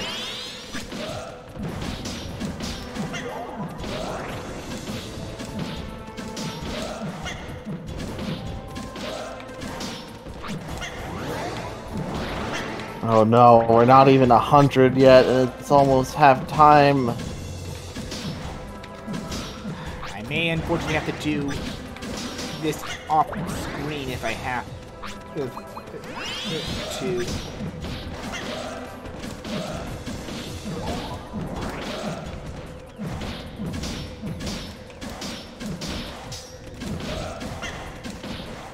That way, I'm thinking we might need to, unfortunately.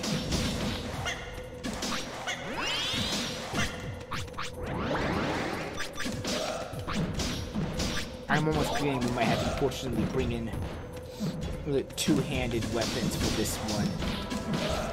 That does decrease our speed, I believe.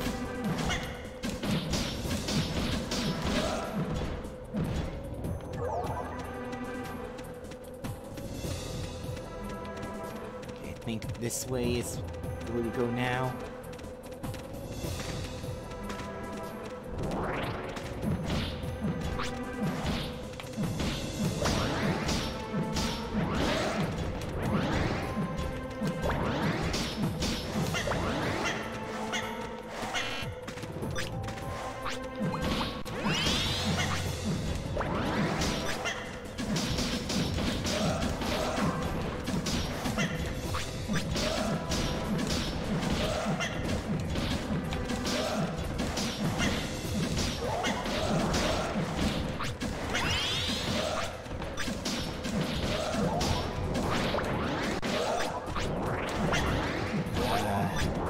Only we were like level 22, I think, we would have had a healed MP tech that we could use. I'm sorry that I'm doing way less than you, based on the counters. It's fine. Is it?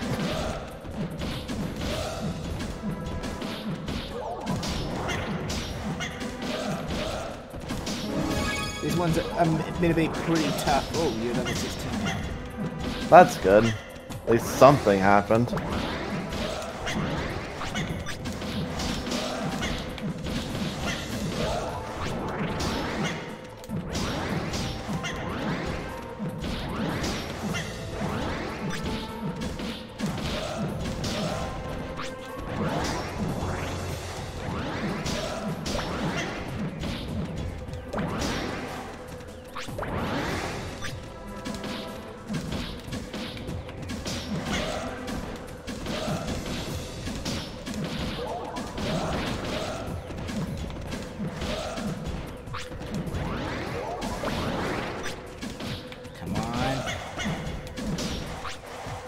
We might not make it, unfortunately. I seriously underestimated this dungeon, unfortunately. Yeah, we're not at 100 and we're over half time. It's gonna be... We're still gonna try... Oh, jeez.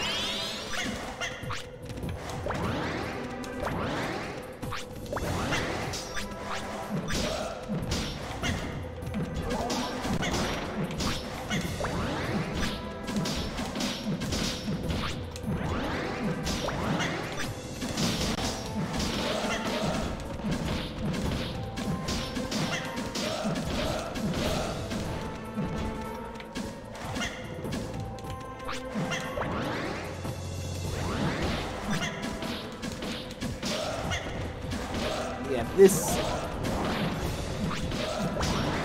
is not even the hardest dungeon side quests.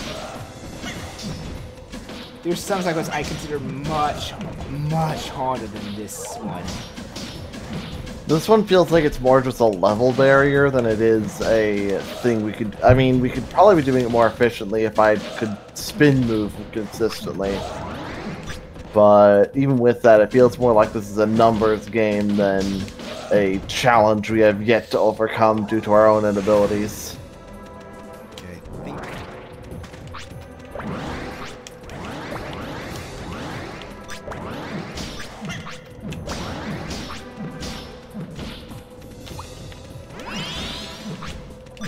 yeah, like Digimon loses a stats check.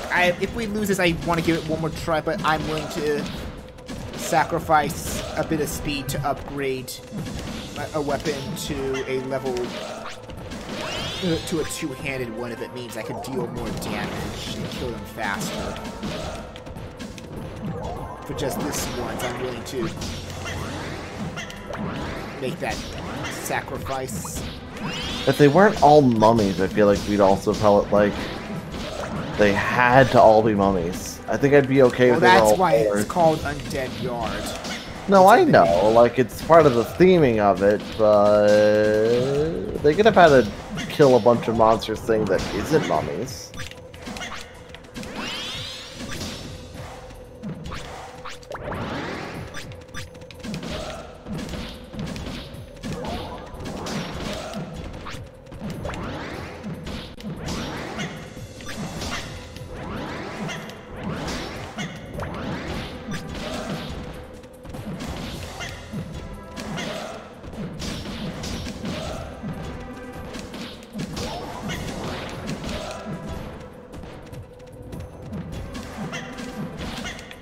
I think the reason they didn't want to have Digimon exclusive to side quest dungeons.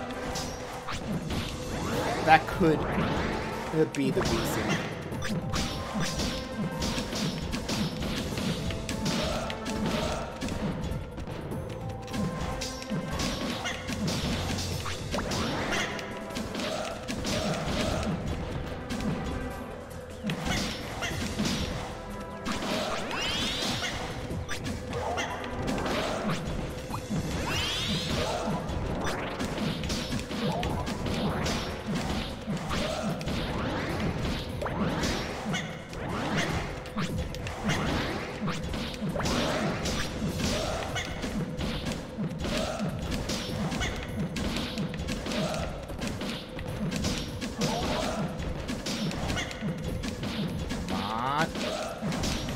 Another reason I didn't want to do the gimmick thing yet that I remembered about. I want to double check what's down here. Okay, good. That means there's a hidden wall right here.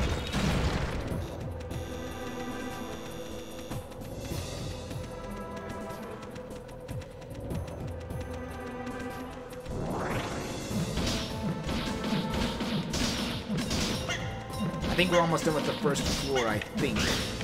Correctly. Well, clearing the first floor isn't too bad.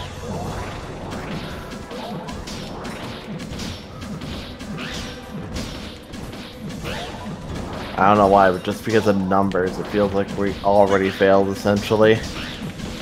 I don't want to give up hope yet. I'm predisposed.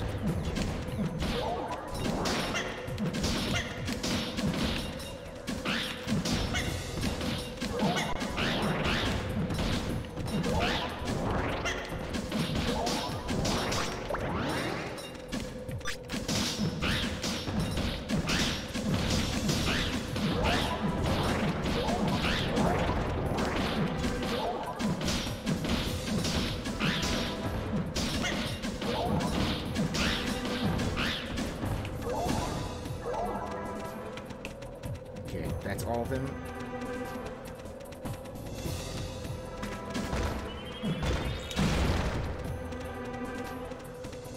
Good, I think that room's clear. Uh-oh. That means, oof, there's another room we haven't gone in. I hate to take the long way, but this is the best option we can do. Rip.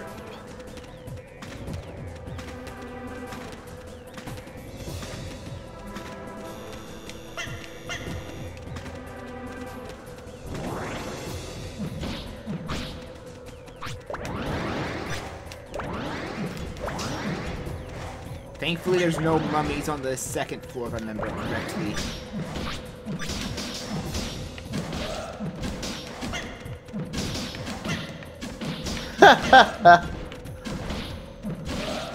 What? Rip in the undead yard. They... Man. I refuse. Your chat contributions really make my day. By the way, I suggest you heal. I am out of healing discs.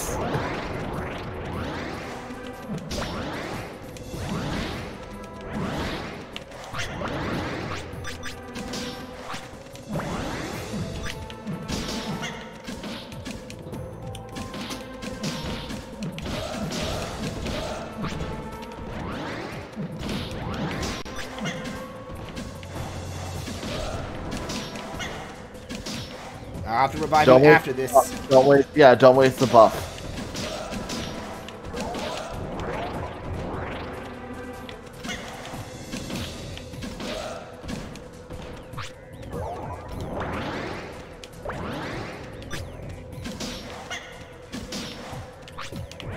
Come on.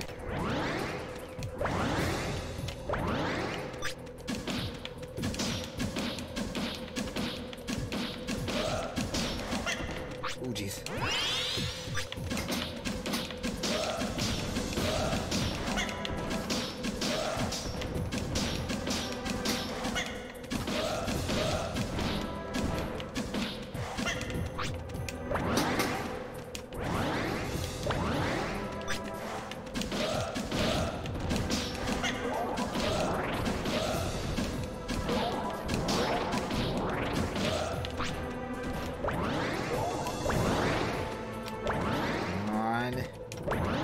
I can do this.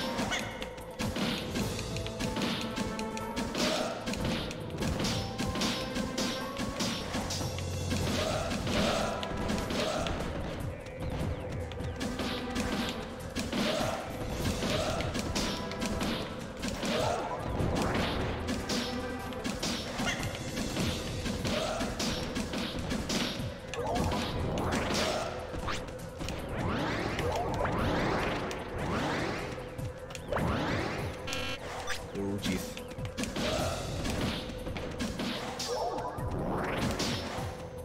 Oh, jeez. This is going to be very close if we can make it.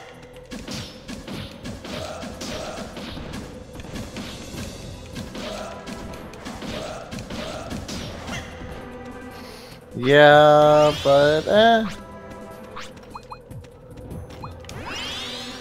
it'll be fine. I'll level Cash up off screen. I can do that. Because I'm a lazy bitch. I'm also the only one with the save file. I mean, technically speaking, you could transfer it, but transferring saves through Dolphin is a bit screwy. Like, between different versions of it. Anyways. I think this way. And I think up. I want to say that's all within. What's here? Treasure. HP disc. Grab it. Use it. You'll need it. I'm waiting till... No. Sorry, I wanted to make sure I didn't lie. Oh, these guys.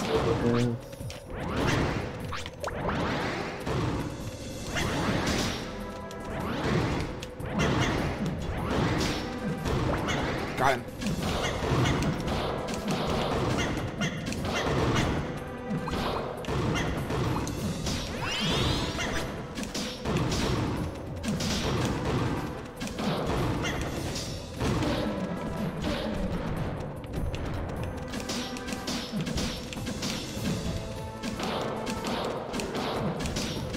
Stop that one. I tried. Oh, you mean the other one? Yeah, the other one that was heading towards you.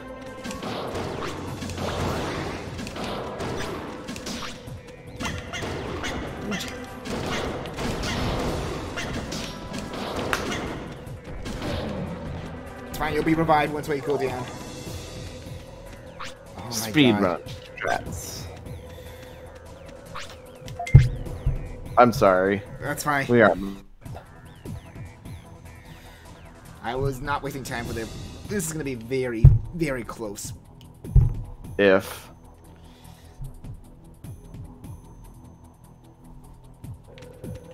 I still want to almost give it one more try, but... Okay, this one's actually a little bit tough. We have to go clear all the guys in this one. Watch out for poison, by the way, still, of course. I know.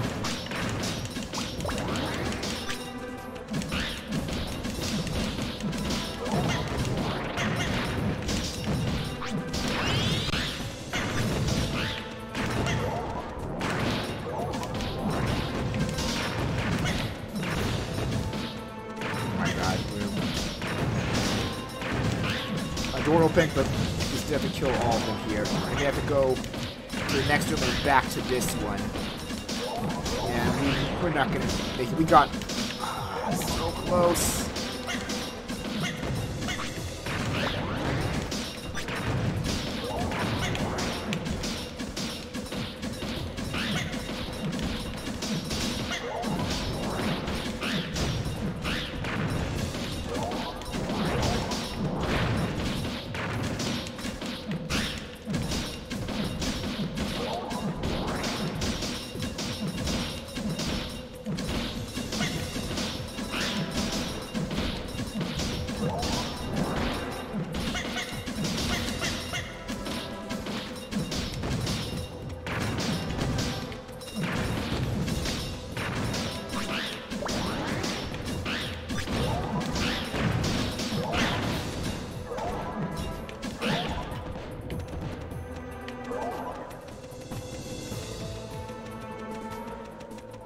Unfortunately,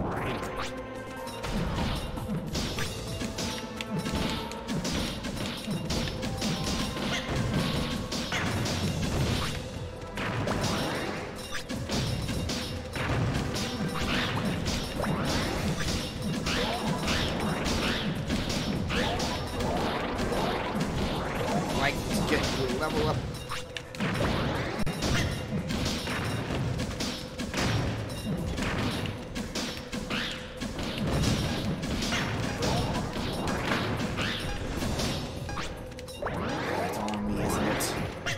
As usual, because I'm... This dungeon's admittedly rougher than I expected at this point, but I hope we can handle it. But I'm surprised how far in we made it. More like you made it. I only did like 48 fucking kills. I'm sorry. Sorry you have such a load. That's fine.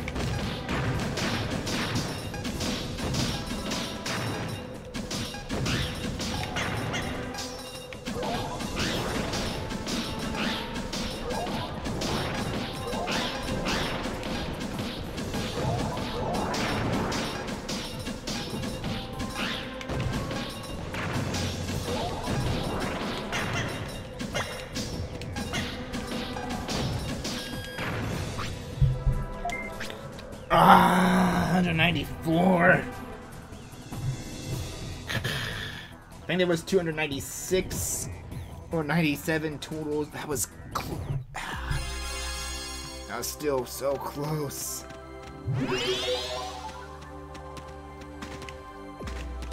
And unfortunately, we did not get the best reward, and he's not right. He's not gonna actually let us do it again. Yeah. Wait, what do you mean he's not gonna let us do it again? Not gonna do it again unless we do another side quest or let enough time pass. Oof. Or oh, 279. That's a little more hopeful. That means that we still had less than 100 left at least. And none of them were zombies, right? So yeah, it was just the Mecharo 2s, 2 Scorpions, and Pharaoh, and at least a few Pharaohmon.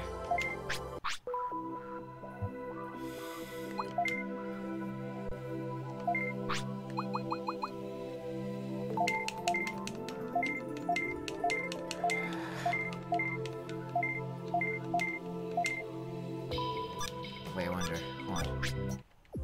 I want to check something. My tech. Nope, it's not. Damn, it's not high enough for the war sword. I doubt mine is, but is it worth checking anyway? Hold on, I'm gonna just see here. What do you have?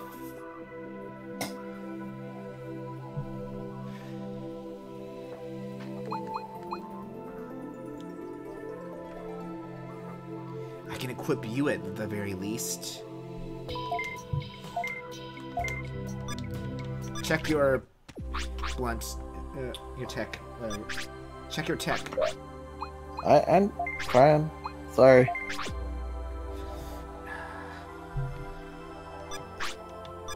How much was it again for? You should have enough to equip the Battlehawk gamma you have.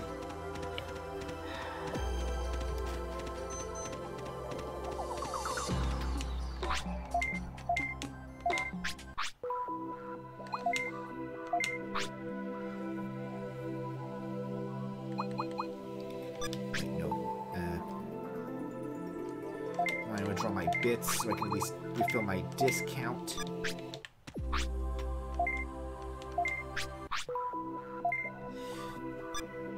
Unfortunately, gonna have to try that again off screen, it seems.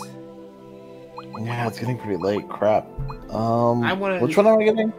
Battlehawk Gamma, that's that one, yep. And I want to at least refill my my disc count.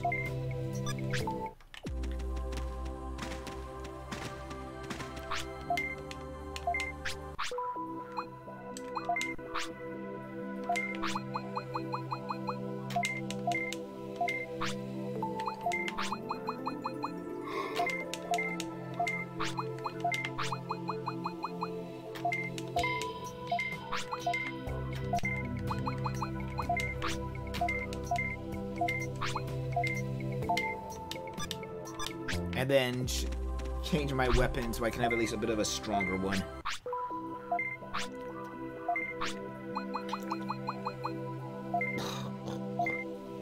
you okay? Yeah, I'm fine. And something got caught in my throat. Ugh. Sorry, man.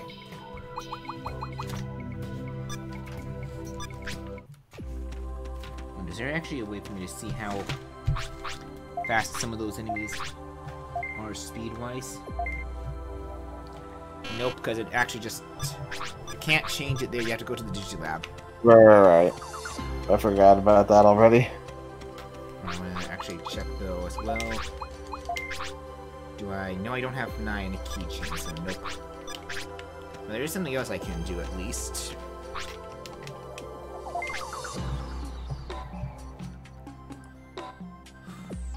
And the reason I realized it would be better not to do the actual storm train as it's called yet this stream is because even if we get there and take care of the tasks that we need to do once we close the game, it will reset. We'll have to do it again next stream. Wow. Because little fact I'm going to say here, don't go immediately to the final Area 2 dungeon. You have to do the storm train first to get to the power plant. Because if you go there early without turning off the power at the power plant for that playthrough, you're gonna fall into a trap as soon as you set foot into the metal area of the path to the area, final dungeon of Area 2. That will insta-kill you. Oh. And change your Battlehawk to the stronger one. Oh, sorry. Yeah, that's the main reason why we have to do the something else first. What's this fan blade? That it? Yeah? Yeah? Yeah, that's it. Sorry. Sorry, I was just trying to also look up to see if I could figure out which was the speed value for the Mummymon, but...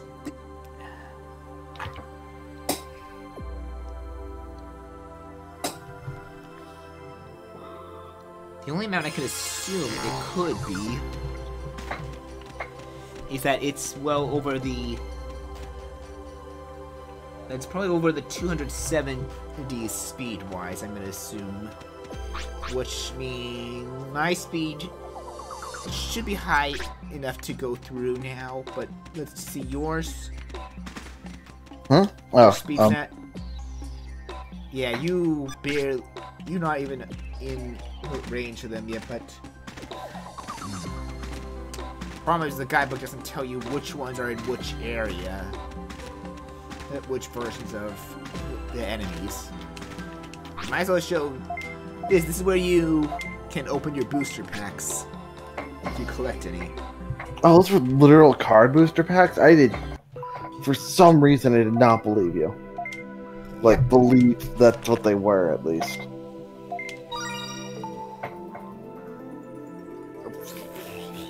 Well, we're getting some spoil Digimon here, but we'll worry about that later. Unfortunately, that's going to be unavoidable. Great, 2 Mummymon. Wow, it's almost like that dungeon we were just in.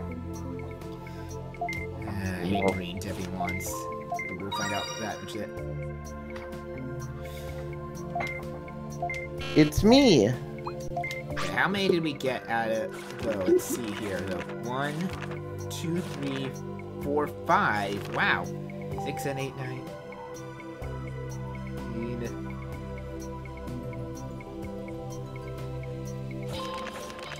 So yeah, I think I actually got enough to trigger. Try this. Want to try? I don't know if you have any, but you can try opening it. You have 1. Got 1. Yeah. Ooh, nice! You got War Greymon. I'm just glad that I got all different ones from the ones you got. If only we could. Minotaurmon, we got. Minotaurmon, we got.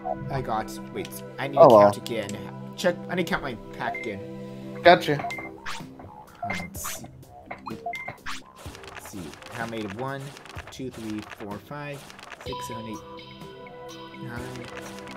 9 out of 25. So you need at least 25 of those cards, different cards, to actually unlock another side quest dungeon, which is, in my opinion, the hardest side quest dungeon in the game. I mean, of course they'd reward you for doing the most tedious task in the game with the hardest one. Also, Dave's got a point.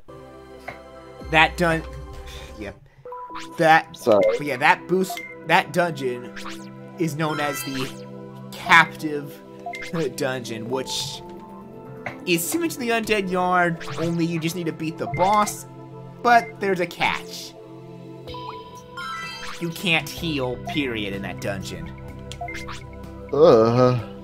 And the ultimate objective for that dungeon is done saving and no return to the lobby. End game. Return to the lobby? Okay.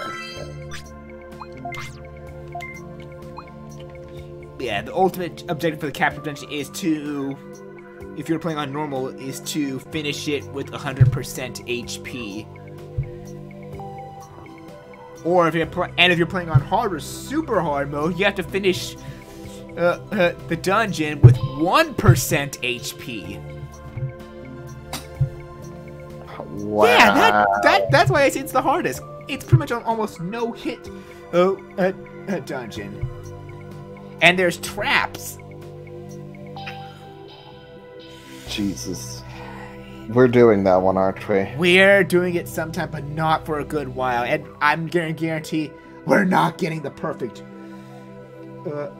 They don't block the HP drain mod though, thankfully, in there. So we might wait on that to our much higher leveled, probably close to doing the final boss, and hopefully until when we have a weapon with a mod on it, so that we can put an HP drain on there. Yeah, that will be it for now. I'm gonna off-screen try again on that Undead Yard thing. Hopefully I can beat it. Won't it be harder on your own though, or? do they scale the enemies? They do scale the enemies, I believe. Okay. But yeah, that'll be it for now. Tomorrow, for real, gonna finish Doom. Sorry for the delays. A lot of things happen on Sundays that I did not expect. Wednesday, more Pikmin 2 with Porygon. Hopefully, gonna be finishing all but the final dungeon in the Wistful Wild. And Saturday, we'll be continuing this, hopefully with new Digivolutions in our belt and already leveled up. But until then, thank you all for joining and have a good night. See y'all.